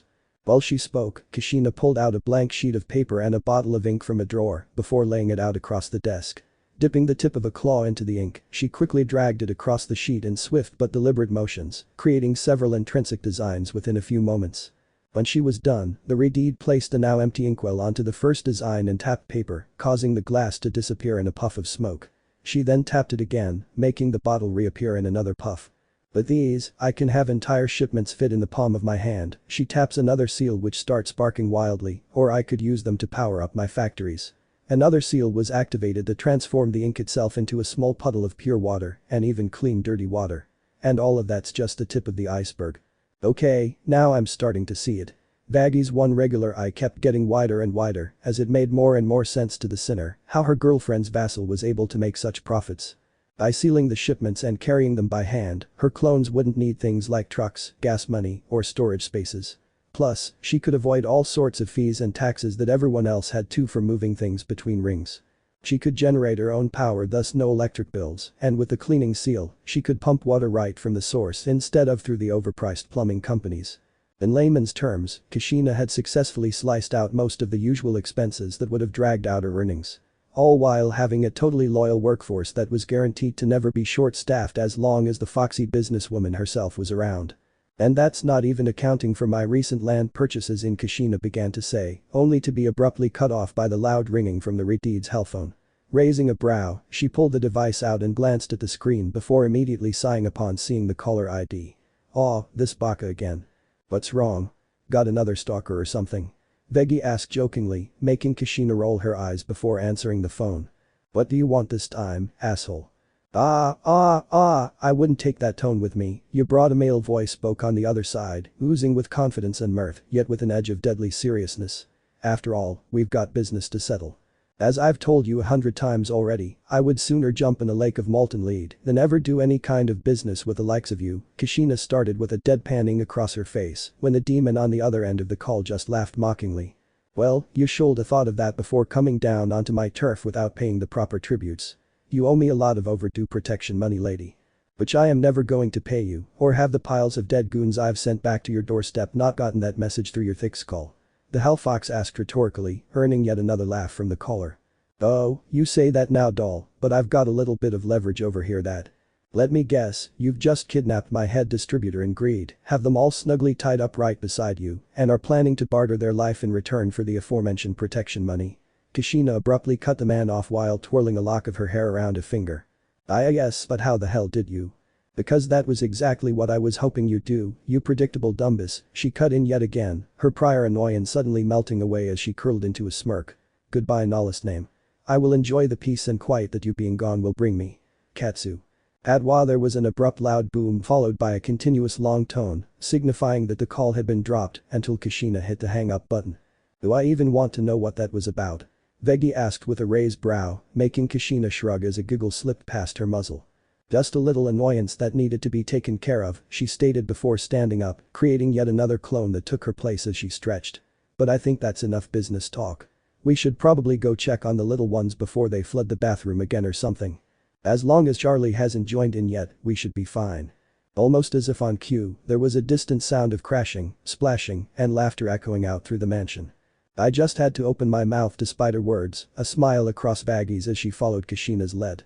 The clicking of claws against steel rang through the air as a tall regal-looking avian demoness stalked along a long hallway. Her name was Stella, a member of the prestigious Gosha royal family who presided over much of the upper echelon in Hell society.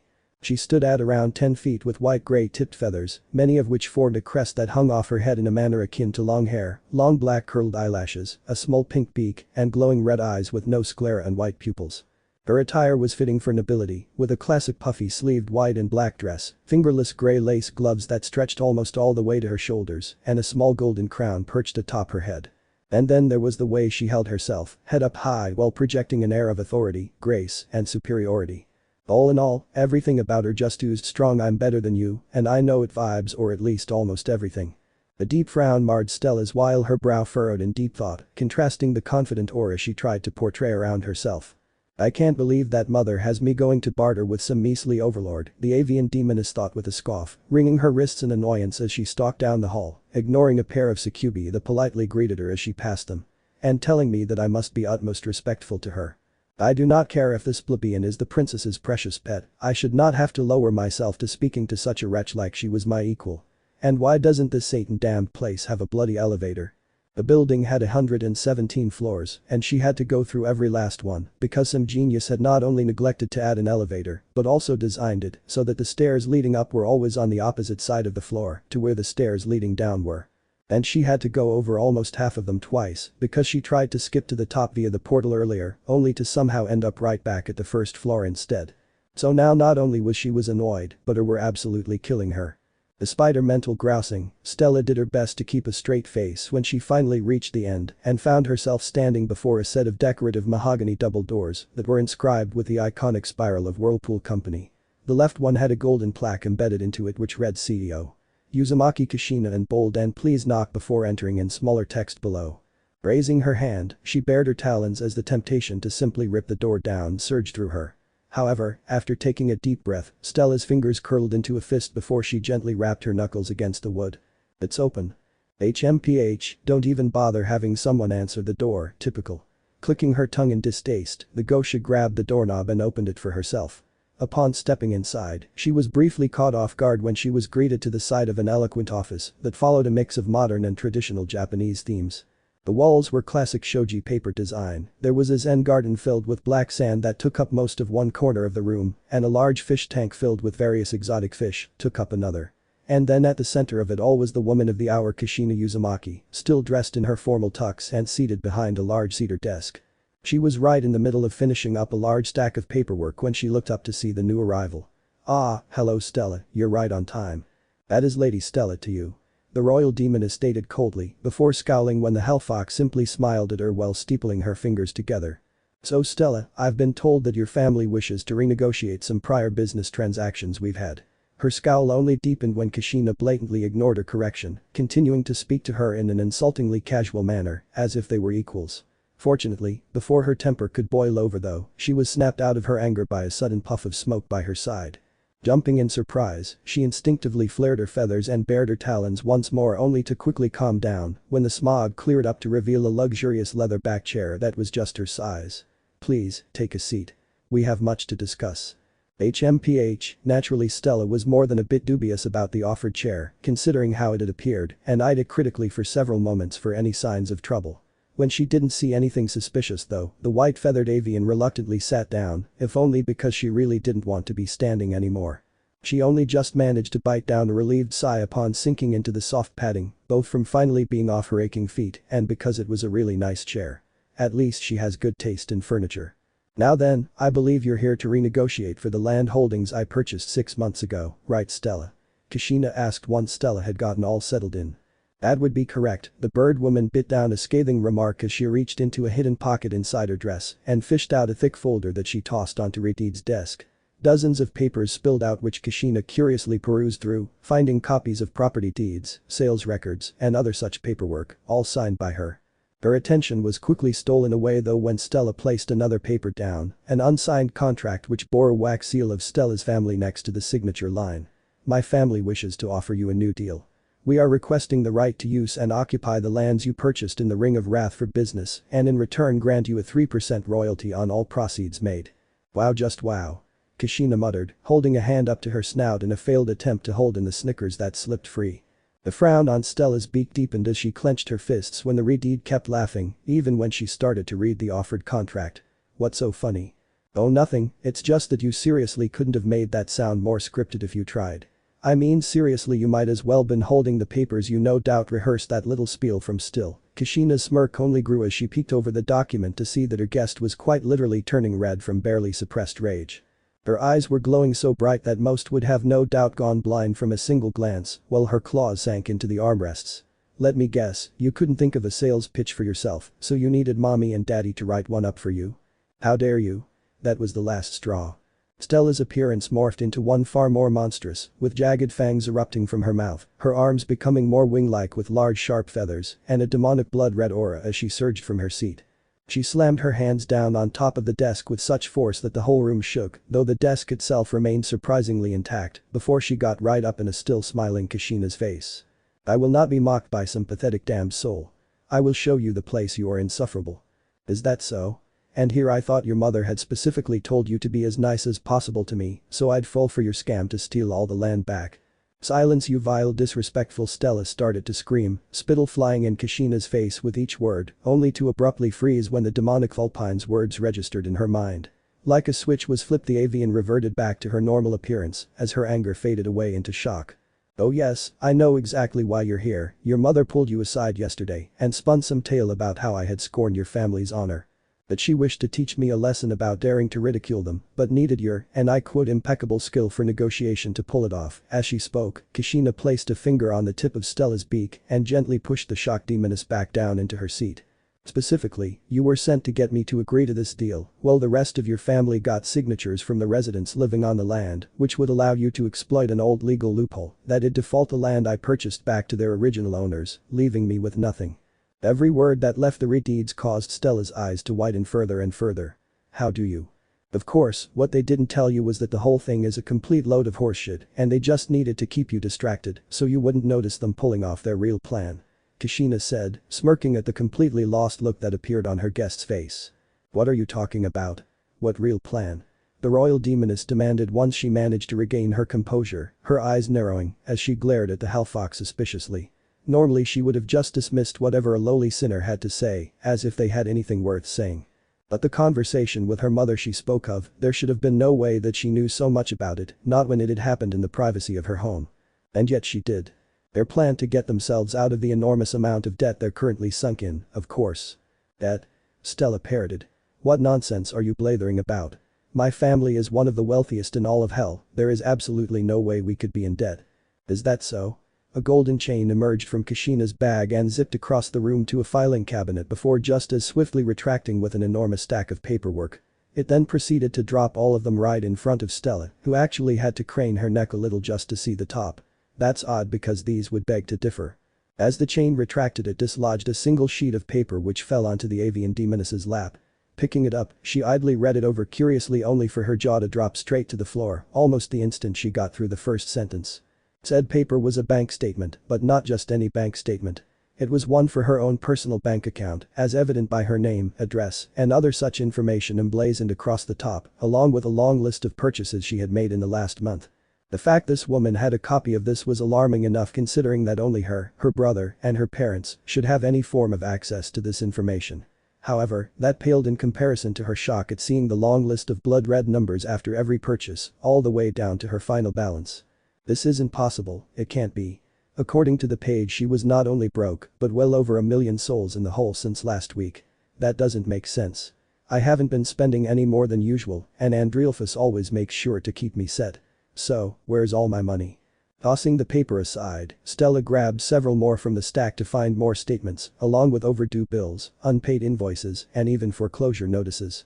And every single one of them were listed for a different relative of hers, including her brother Andrealphus, who was apparently even further in debt than she was. Digging further only met with the same results: family, friends, associates, almost every single demon in her social circle, all broke. This doesn't, but where could have, how could this what?" They mumbled out incoherently while frantically switching from one paper to another. Eventually she just shoved them all aside, scattering them across the room as she breathed heavily. "This has to be some kind of trick. You're lying. It's Click, we must act fast. If we do not find a way to rectify this situation soon, then we'll be left more destitute than imp." Stella's words died in her throat as the dreadfully familiar sound of her brother's voice rang out through the office. Turning to the source, she found a still smiling Kashina now holding a recorder up for her to see. "How? You see, one of the real reasons your family along with most of the other royal families have managed to stay in power for so long has been thanks to a series of important monopolies they've held. Sure, some like your husband hold important mystical knowledge and relics that are crucial to keeping things running smoothly, but for the rest it was all business," the Hellfox explained as she clasped her hands together. "Everything from the farms in Wrath that grow food to the toll booths needed to transport things between the different rings to even the factories and stores. All under the thumb of the royal families for centuries." Getting up from her seat, Kashina strolled over to a cabinet in the corner, one of her chains slinking across the floor, and turning Stella's chair to follow her. However, with long-standing success inevitably comes complacency and then ignorance until most members of the royal family well become you, to put bluntly. "Care for a drink?" she asked with a cheeky smirk as she opened the cabinet to reveal a vast assortment of liquors, wines, and spirits. "What the hell do you mean became me?" Stella demanded, finally managing to collect herself once her brain caught the perceived insult. Did you know your husband is currently 20 floors down trying to get back custody of your daughter? What? Only to be thrown for a loop yet again when Kushina asked her that question back. Blinking a few times, her eyes lit up in pure rage as she shot up from her seat once more. You kidnapped my daughter, I will kill you by MPH. In the blink of an eye several chains wrapped around her when she tried to charge at the Hellfox, binding her arms and beak. She tried to break out of them, but her magic refused to work and struggling just made them constrict tighter until she toppled over with a heavy thud. Easy to distract, quick to jump to conclusions, and incapable of impulse control. That's what I meant by they became like you. Kushina waved her hand as she spoke, causing her chains to hoist the bound demoness into the air while pouring herself a saucer of sake. Ignoring the venomous glare Stella gave her as she kept struggling in vain, the Vulpine lady casually made her way back to her desk and retook her seat. Firstly, I didn't kidnap your daughter, your brother sold her to me yesterday. MPH that caused the avian demoness to freeze, her eyes widening in disbelief as her bindings aside from the ones around her beak went slack and she was unceremoniously dropped back into her chair. Before she could even try anything again though, the Redeed dropped a set of photos onto the desk right in front of her. One showed her husband Stolas, a tall lanky owl demon with predominantly grayish-blue feathers, 4 eyes, a long red cloak trimmed with white and black fluff, and a crown mixed with a top hat. The picture showed him talking with a demon, a cat-like sinner she didn't recognize, inside a warehouse, while handing over a suspicious duffel bag. The second picture appeared to be the exact same scene at first glance, aside from having an unusual blue tint. However, it didn't take her long to notice that Stolas was translucent, faded, and in his place sat the familiar blue and white feathered visage of Stella's beloved brother Andreelphus. I'm sure you have a lot of questions, but we're on a bit of a tight schedule, so why don't I just lay it all out for you plainly? Kushina snapped her fingers, causing the lights to dim and a hidden projector to hum to life, playing across the wall behind the red-furred Vulpine. To summarize a lot, thanks to some let's say creative business practices my company has grown quite rapidly since I started it. It was thanks to those same practices that your family, among many other royals, found themselves with noticeably less money going their way last year.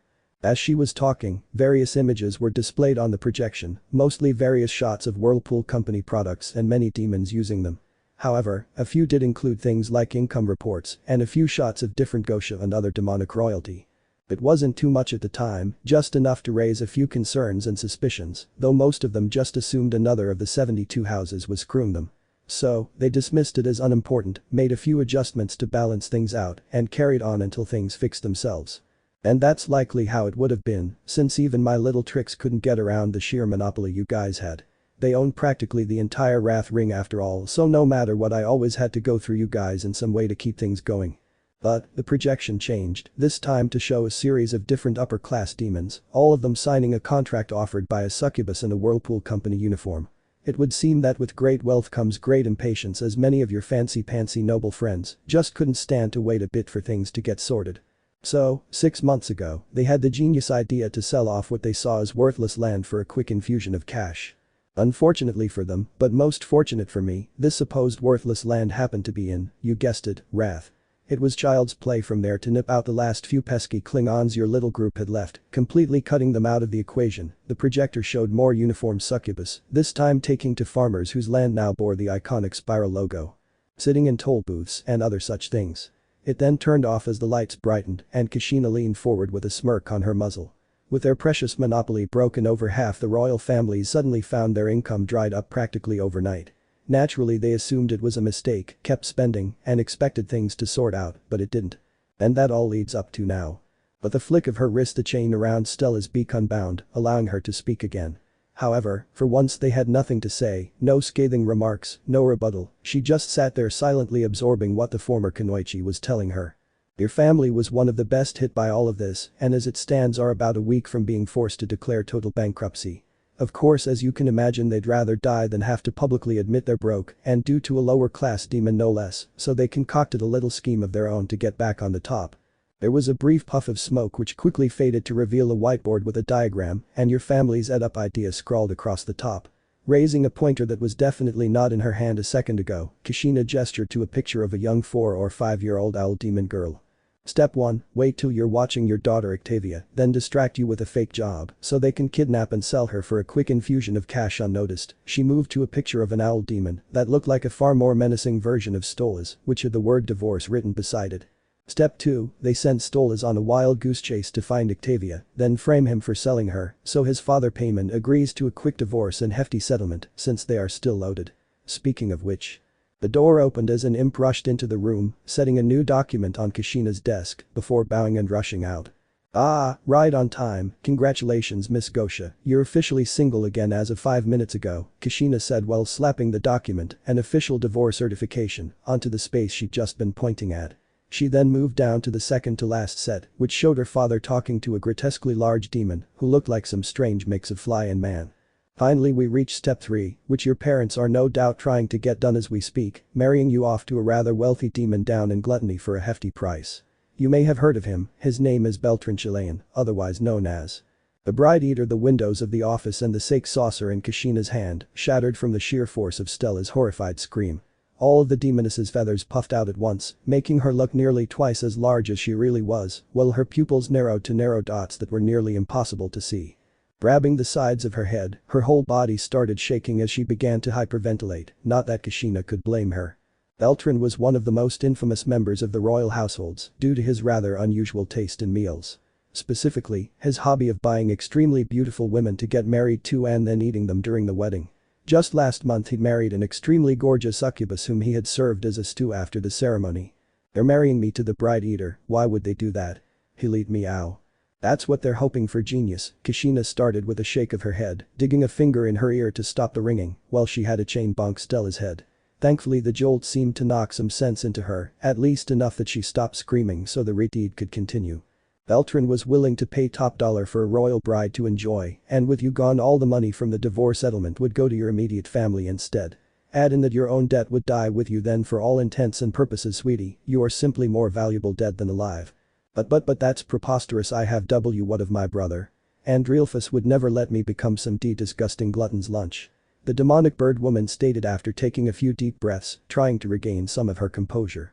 Well you'd be right about that, your dear brother actually does intend to intervene, Kashina said with a nod, getting Stella to perk up a little. Just not in any way you'll be happy about.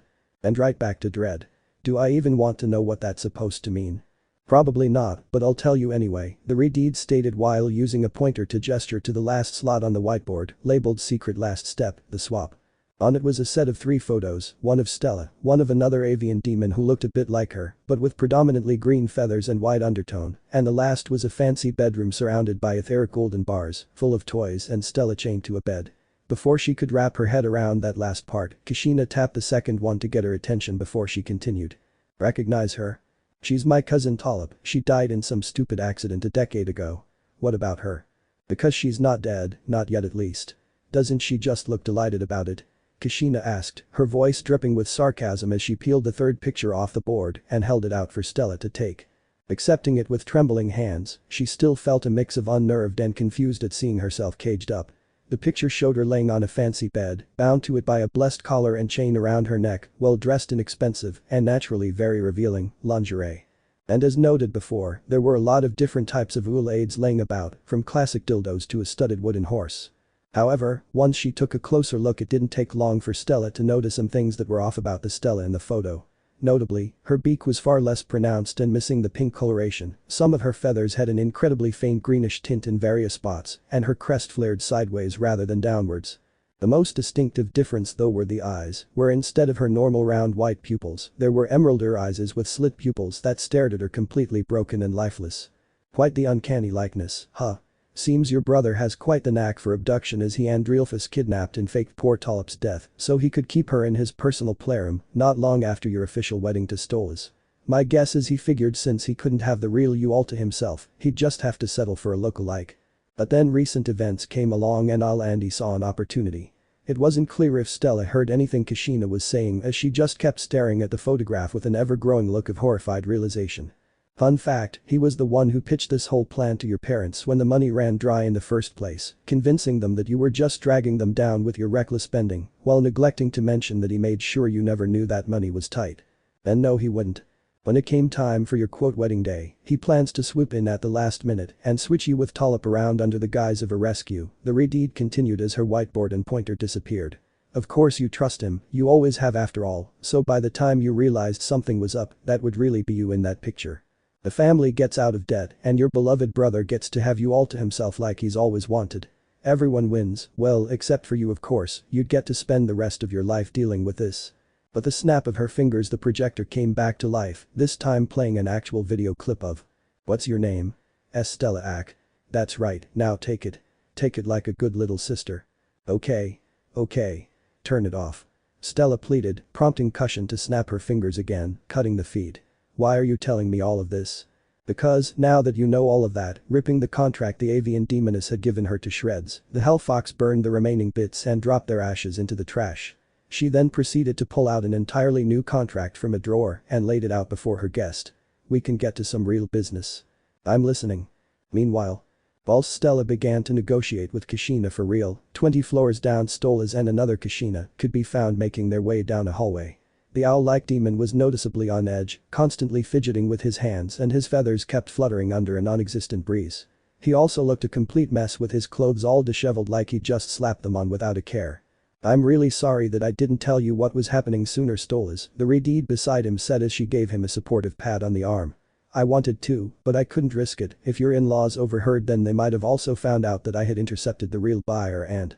It's okay Kashina, I understand, Stolas cut in while sighing deeply as he rubbed the back of his neck.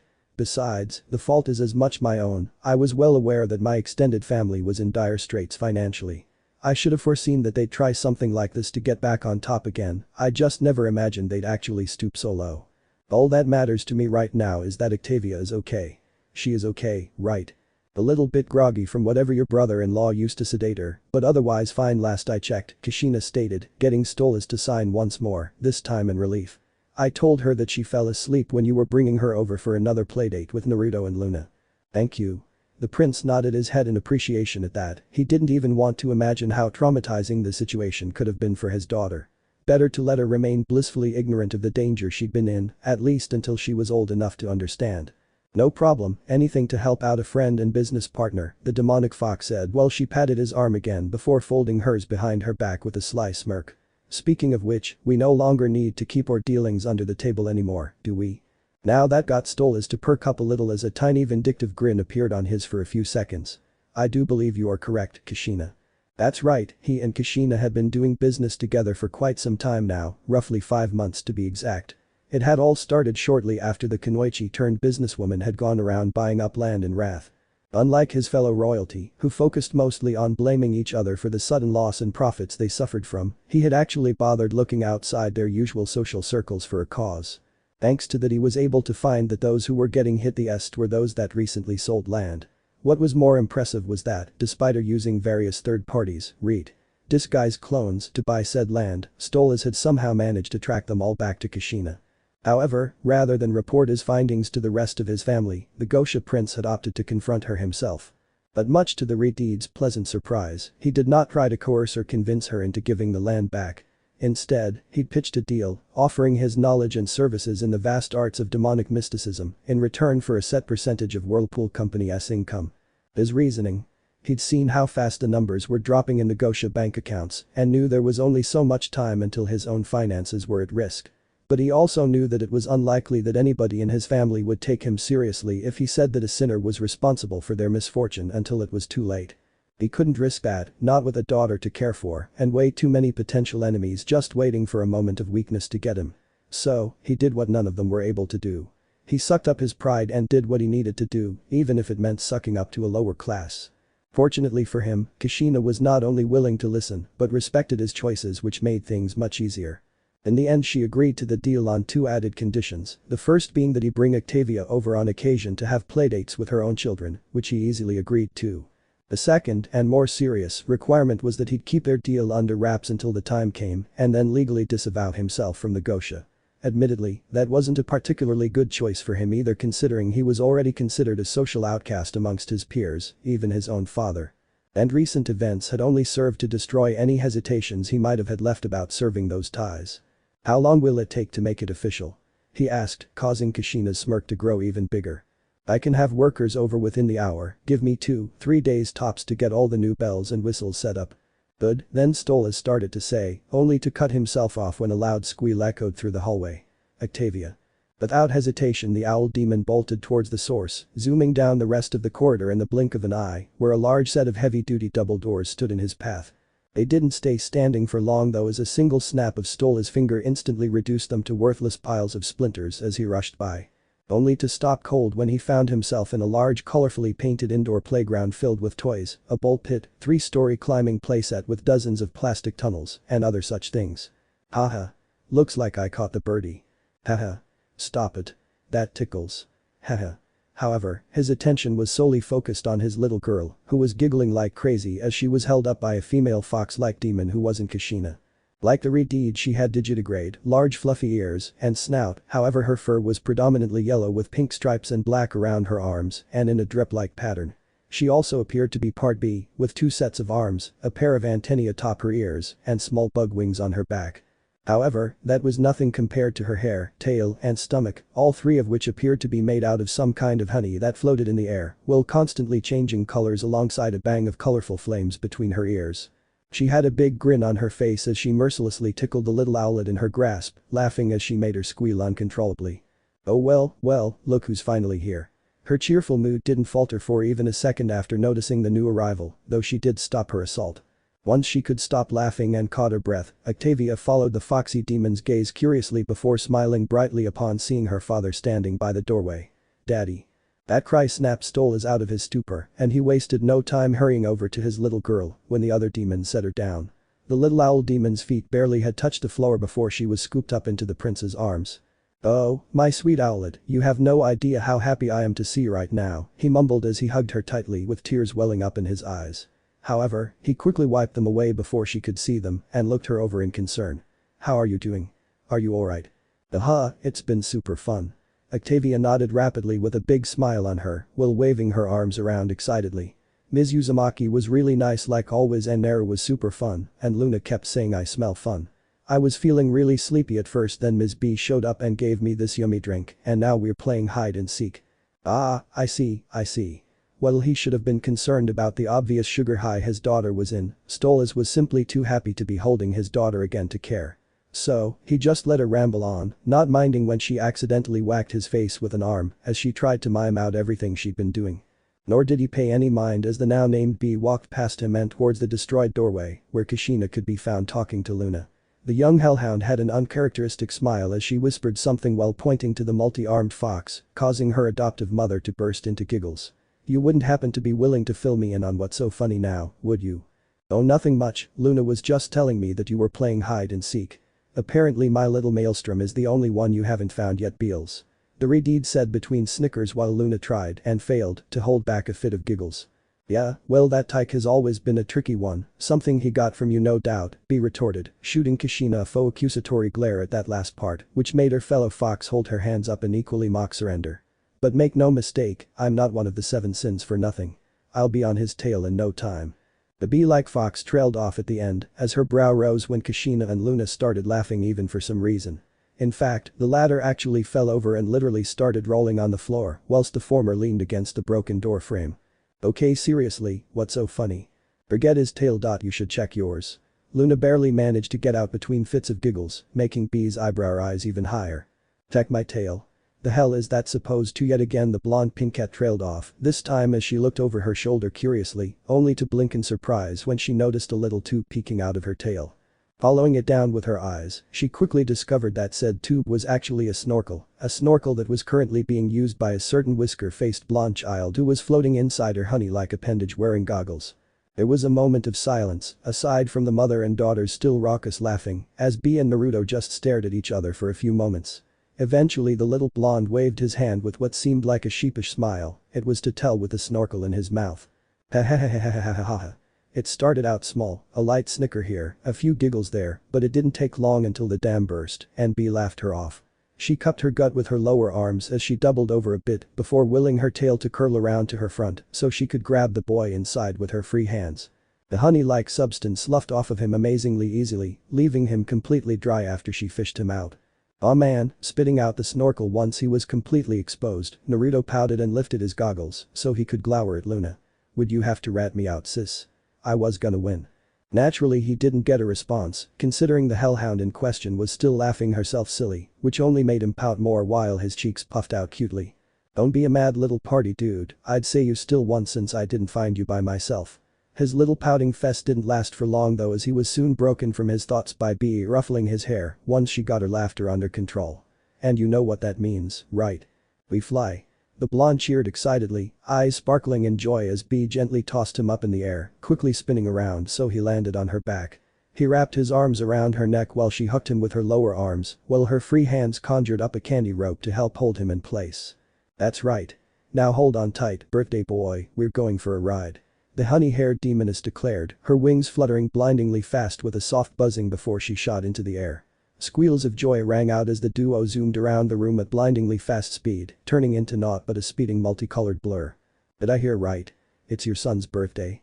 Back on the ground, Stolas walked over to Kushina with Octavia still in his arms. The older owl demon seemed much calmer now, his ruffled feathers smoothed back down and his attire straightened out. Yup, Naru turns 5 today. That's why you brought Octavia over to visit today, remember? Kushina said, idly wiping a tear from her eye once her laughter petered out into a light giggle. Yeah. Birthday party. Birthday party. Octavia cheered in her father's arms, clapping excitedly. Oh. Right, my apologies, it slipped my mind, the soon-to-be former royalty said quickly with a nod once he caught what the redeed was doing. You'll have to forgive me, I left his present at home. Don't worry about it, Stolas, you can always give it to him later. Besides, I don't think he'll be too worried about it anyway.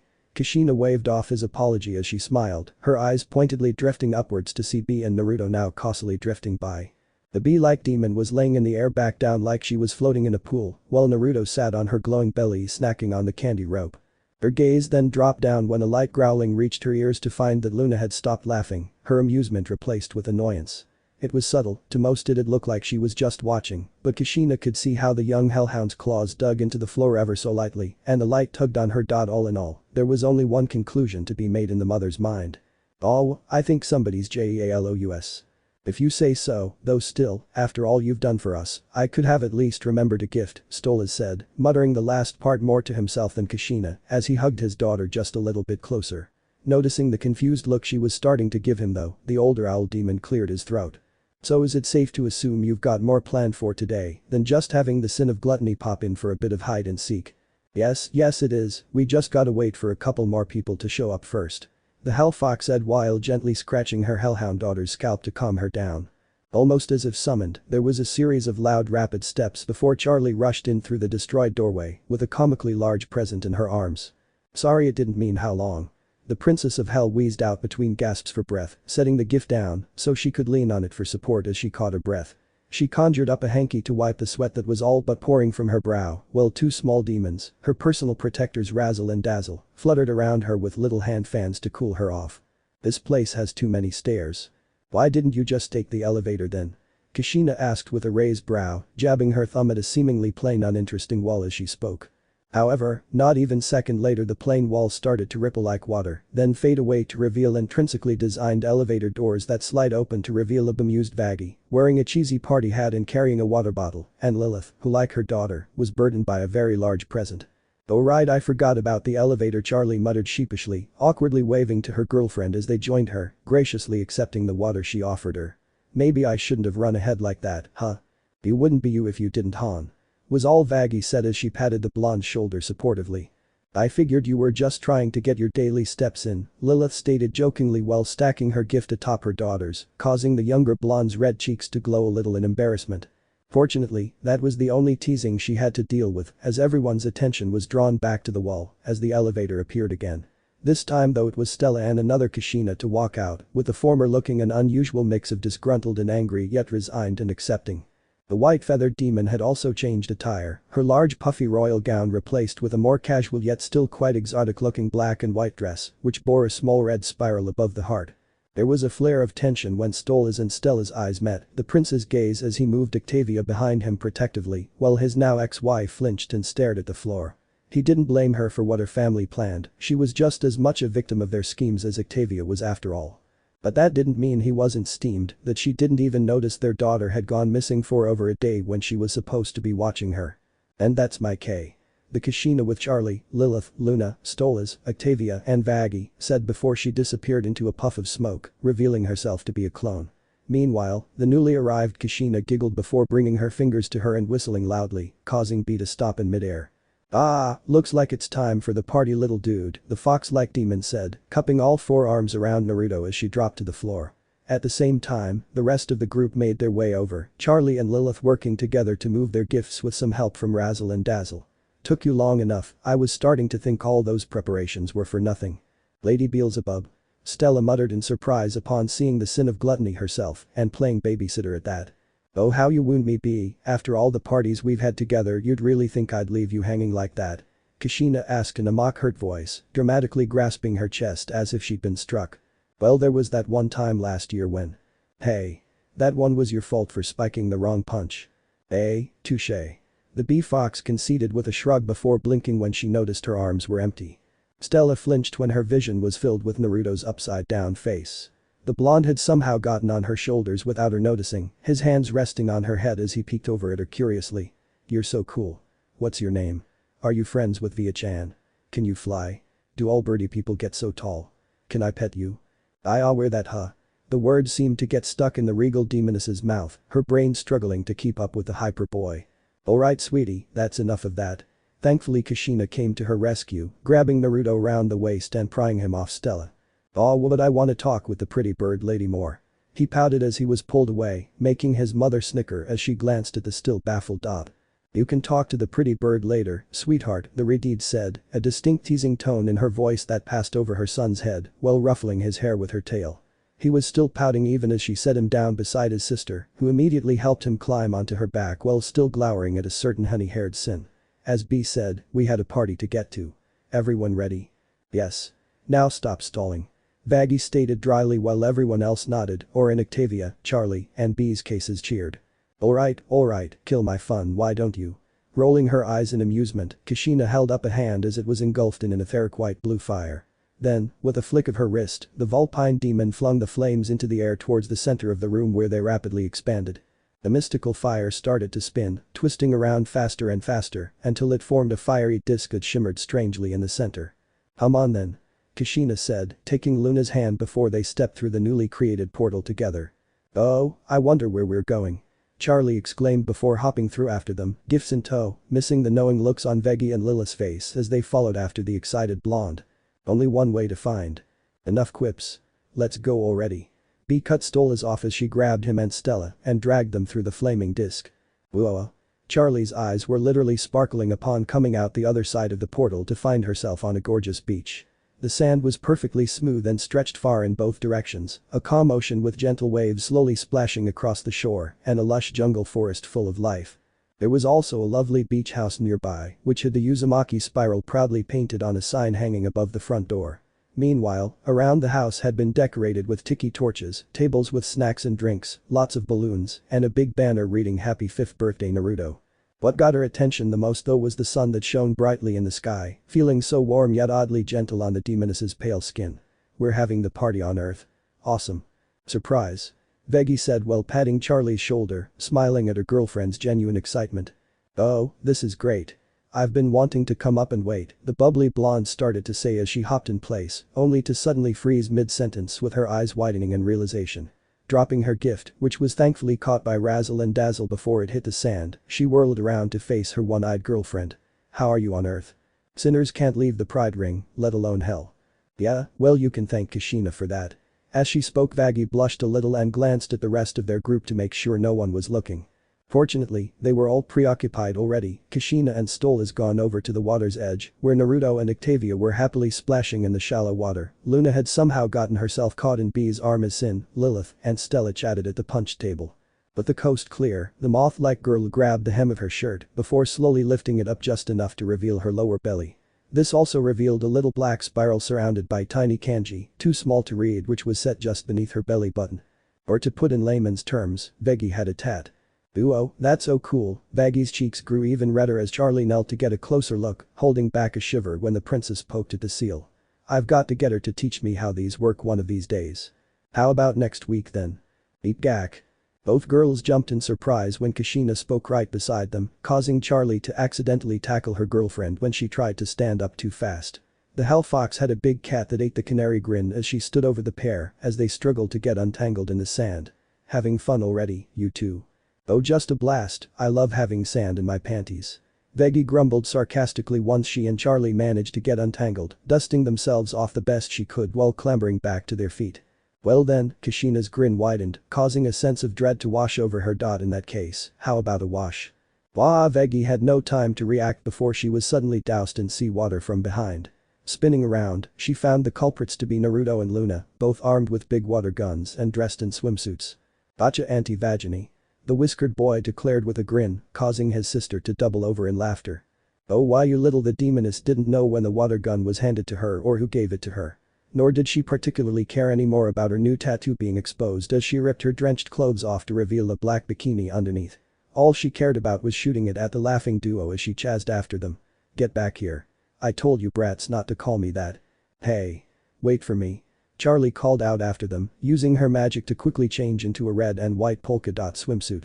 Oh, to be young and in love, Kashina muttered, sighing nostalgically while watching her children and their godmothers run all over the beach. Water went flying everywhere as Naruto rode on Luna's shoulders so he could shoot at Vaggie and Charlie while she kept running. The ladies weren't taking that lying down though as Vaggie fired back with amazing accuracy, repeatedly nailing both kids despite their best efforts. Charlie on the other hand opted for throwing water balloons she got from B with not so successful results. Sploosh Charlie. Whoops. Sorry Vaggie. Well, unless you call hitting everyone and everything but the ones she was aiming for successful. And before long Octavia and Stolas got dragged into the mess, courtesy of a stray shot blasting the former right in the face. So the father-daughter duo retaliated by making rain water balloons everywhere as they laughed. Now if only Veggie could just tell Charlie the truth. And so I was like, you're asking me to throw a party for a 6-year-old. And Kushi just says that's right with a totally straight face. Honestly, I thought she was pulling it first, but nope, she legit wanted me to throw a kid's party, B said with a laugh as she, Stella, and Lilith sat together at a table. The gluttonous demon pounded her fist on the table while she drank from a huge coconut drink with a super long crazy straw. So of course I was like, sorry, but I don't do kiddie parties, maybe when your girl is a bit older, but she just did not take no for an answer. So you know what she does? She challenges me to a drinking contest. Me. Says if I lose then I have to do the party and if she loses she'd clean up after my parties for a year. I could not believe the balls on her. I'm guessing you lost then? Stella asked curiously, biting back her displeasure at the Sin's manners, or lack thereof, as she hoped to learn more about her new employer. Honestly, we have no idea who won, B admitted with a chuckle. We drank non-stop for a week straight, then the next thing I know we're waking up in my house covered in barf and one hell of a hangover. I couldn't believe it, that chick managed to get me of all people, blackout drunk. I have never gotten blackout drunk before. So she agreed to throw the party, and now here we are, 5 years later, and she's helped with every one of Naruto and Luna's birthdays. Lilith finished for B as the fox-like demon burst into laughter again. Yeah. She may not look at it, but that gal can party. That does sound impressive, the white-feathered avian muttered with a nod, sliding a bit away to avoid getting slashed as booze sloshed out of B's cup. And you said she owns this island. How? I doubt humans accept hell's money. Oh, you would be surprised what people will take as payment, but yeah, calming down, B took another sip from her drink, only to frown when she found it empty. It wasn't a problem for long though as she tossed it aside and conjured up a fresh one before continuing. She simply started up a business up here as well, and things kind of worked out better than planned. See, the plan was to start off selling hooch like before, but then she found this really shitty pizza/robotics company called Fatty Efren AFK. Something like that, anyway she found them and just did a hostile takeover, emphasis on hostile. Meaning. She killed the entire board of directors, replaced them with clones of herself, had them officially hire her, rose up through rapid promotion, then finally declared the new owner before they retired. Lilith explained while sipping a glass of wine. Good riddance to bad rubbish if you ask me, total bastards. I helped, mostly with disposing of the bodies. B added while idly picking at her teeth with one of her claws. I'm not touching that one. Stella thought, shaking her head at the implications of how the sin of gluttony disposed of people. She had enough nightmare fuel to last the next couple of centuries as it was. What about heaven? Should we not be worried about them taking exception to such extensive demonic presence in the living world? Ha! Are you kidding? Those cloud-loving goody-goodies should be thanking us for this. Reaching behind her back, B pulled out a thick stack of papers from somewhere and dropped it in front of the royal bird. This right here is just the short list of bullshit those S were doing before Kushi took over. Staring at the documents, Stella could not deny that she was curious about what could be so bad that heaven might excuse a sin on earth.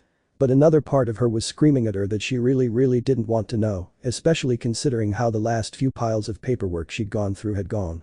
However, in the end the bird demon grabbed the stack once her curiosity won out and she skimmed over the first page.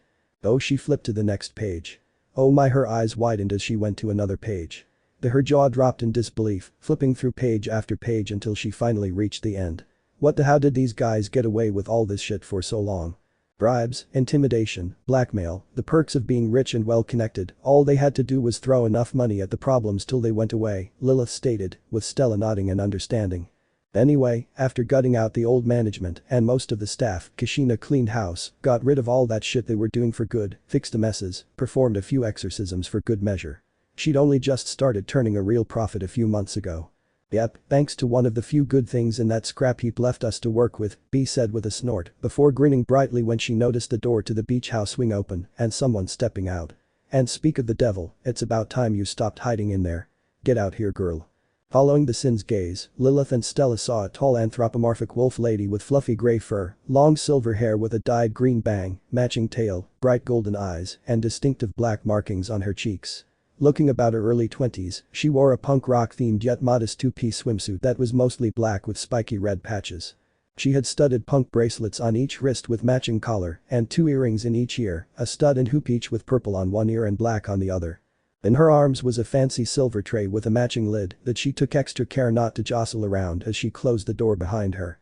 Peering around, the canine gal seemed to be nervous for some reason before slowly walking out, making a beeline straight for the trio.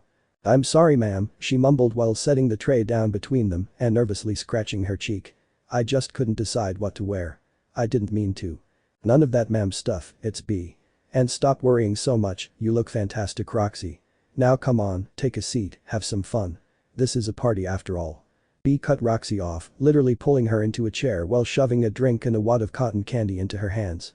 "Alright B, if you say so," the wolf lady muttered, taking a hesitant sip of the beverage she'd been given, before perking up when the taste hit her tongue. "Wow, this is what booze tastes like. It's amazing. No wonder people drink it so much. Just wait till I get you some of my personal brews, they will blow your mind," the bee fox stated with a grin as she draped an arm over the new girl's shoulders. "Oh, and you have got to try Kushi's homemade red bean soup, that stuff is to die for." Nodding, Roxy seemed like she was about to say something, only to be interrupted by a slender hand that was offered to her, courtesy of Lilith. "You must be Roxanne Wolf. I don't believe we've met in person yet, I'm Lilith, Lilith Morningstar."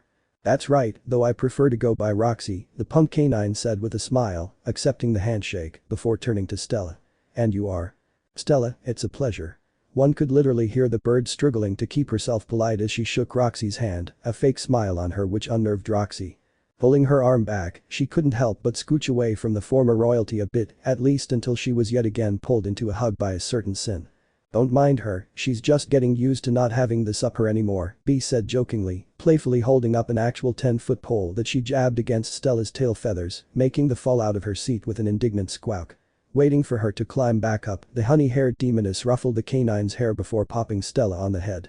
"And you be nice, Roxy just got done being remodeled and she's feeling a little self-conscious." "I didn't even say what do you mean by remodeled? How do you remodel a hellhound?" "Whoever said she's a hellhound?" B gently elbowed Roxy's side as she spoke, giving her a knowing look that made the silver-haired wolf sigh. Opening her jaws wide, Roxy reached in with a thumb and pressed against the roof mouth until there was a soft clicking noise. This was followed by her eyes flashing several different colors before her nose popped out with a hiss and split in two, exposing a USB slot underneath. "Oh, she's a robot," Stella thought, slowly nodding her head as the light bulb lit up in her head, plus B holding up a picture next to Roxanne of what she assumed was what the wolf woman used to look like. Whereas now she was effectively indistinguishable from a hellhound or other such bipedal canine, the picture depicted her as similar looking but blatantly robotic. Like I said, this cutie here was one of the few good things that came out of that wretched dumpster fire of a company. I mean, just look at that face. The gluttony demon cupped the revealed robo-wolf girl's cheeks, squishing them together while closing her nose back up for her. Her words caused Roxanne to flush in embarrassment and she tried to wiggle free of B's grasp. However, she was simply no match for the demon's raw natural strength. "Of course we had to get her fixed up first, the poor thing was all beat up and had one nasty little virus when we found her." Absolutely deplorable what they made her mile per hour MMMPHT. Whatever else B was gonna say would be left unheard thanks to Lilith, who pinched the sins shut before prying poor Roxy free. Ahem, and if I heard right, Kushina has made you the new head mascot and namesake for her restaurants, isn't that correct? She asked in a clear attempt to change the subject, noticing the guilt and sadness flashing across the Silveret's face. Something B seemed to finally pick up on once Lilith got her to stop talking and quietly sank back in her seat once she was released. Yes, that's right, thankfully Roxy was quick to cheer up, smiling softly as she took another sip of her drink. Ms. Uzumaki felt it was best to rebrand after everything and asked me if I'd like to take on the role. Why would she as? Because she is my employee, not my slave, I will not force her to do something she's uncomfortable with, Kushina stated before Stella could even finish her question as she took a seat with the group, squeezing in between Lilith and Roxanne. Giving the wolf woman in question a pat on the shoulder once she got comfy, the Kunoichi turned businesswoman smiled before turning her attention to the silver tray. She carefully lifted the lid just enough to get a peek of what was underneath, her smile growing as she set it back down and gave Roxy another pat. Speaking of which, thank you for helping with today, but are you sure you're okay? I know you're still adjusting and all that. It is no problem, Ms. Uzumaki, honest. She waved off the concern with a smile of her own. Alright, then if everyone's ready, bringing her hand to her, Kushina whistled loudly, causing the water fight at the beach to come to an abrupt stop. Naruto froze in the middle of reloading with Luna acting as cover armed with a bucket and balloons.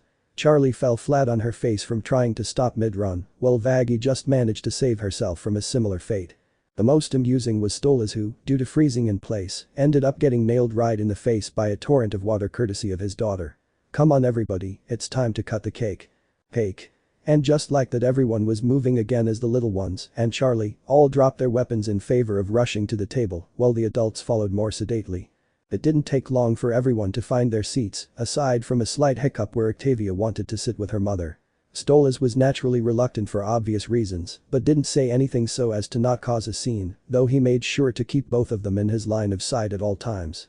And of course the birthday boy himself was put into the seat of honor, otherwise known as Kushina's lap, shaking with excitement as Roxanne started to raise the tray's lid. At the same time, the sun started to dip beneath the horizon, casting the whole party in a brilliant array of gold, orange, and red light. Happy birthday to YOU, happy birthday to YOU. Naruto's face lit up when everyone, even Luna, started to sing together once the cake was revealed. Said dessert was a beautiful four-tiered cake decorated to look like the ocean depths with little fish, crabs, and other such sea life, drawn in the frosting of the top 3 tiers, while the bottom was covered in candy seaweed and brown sugar crystals that mimicked sand. And the very top was stylized to look like a whirlpool with a frosting boat that had 5 lit candles for masts. Happy birthday dear Naruto, happy birthday to YOU. Make a wish sweetie. Kushina whispered into Naruto's heart before lifting him up so he was level with the top of the cake. Still shaking at first, Naruto suddenly went totally still in his mother's arms and closed his eyes with his face scrunched up in thought. After a few moments he opened his eyes back up and blew out the candles while everyone cheered and applauded. Woo. Go have a little party dude. B exclaimed, poking the cake as she spoke, causing it to be briefly enveloped in a flurry of golden smoke before it grew to the size of a minivan. Now let's dig in. Who's got the knife? That'd be me. An amused Lilith said, holding up said knife, while Roxanne prepped the timer on a camera and Vaggie held plates which everyone started trying to grab one of. Oh. Can I get part of the boat? Please daddy. Easy now Octavia, wait your turn. I call dibs on that octopus. This looks so good. Excuse me, but what exactly is in this cake? Well, it's a mix of. Whilst everyone was so caught up in getting their own plates, none of them noticed as Naruto slipped off his mother's lap and tugged on Luna's arm. Once he had her attention he whispered something into her ear that caused the young hellhound's face to split with a smile before nodding and motioning for Naruto to climb on her back. Okay, everyone calm down, Kushina called out with an eye roll as she clapped her hands together, getting all the bickering to fall silent. We all know how this works. It's Naruto's birthday so he gets the first. Cannonball. Geronimo.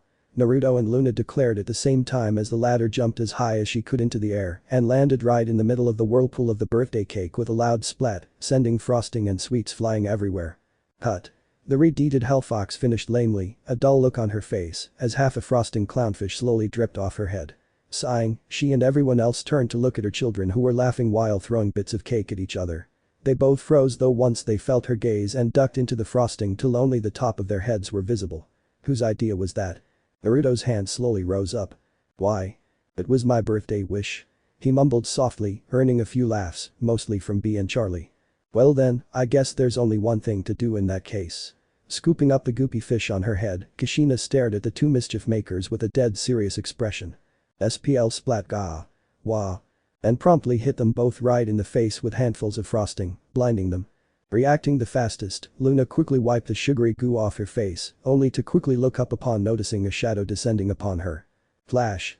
The picture of Naruto and Luna in the cake is laid out, the former still wiping frosting off his face, while the latter stares upward with wide eyes.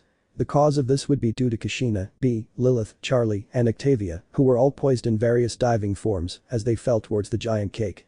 In the background, Stella had a comically shocked look as Stola smashed a large piece of cake into the side of her head.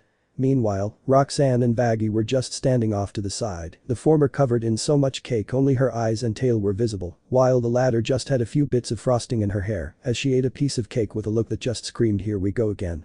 Thanks for watching this video. If you really enjoy this video, like, subscribe, and comment down below, and turn on that bell notification.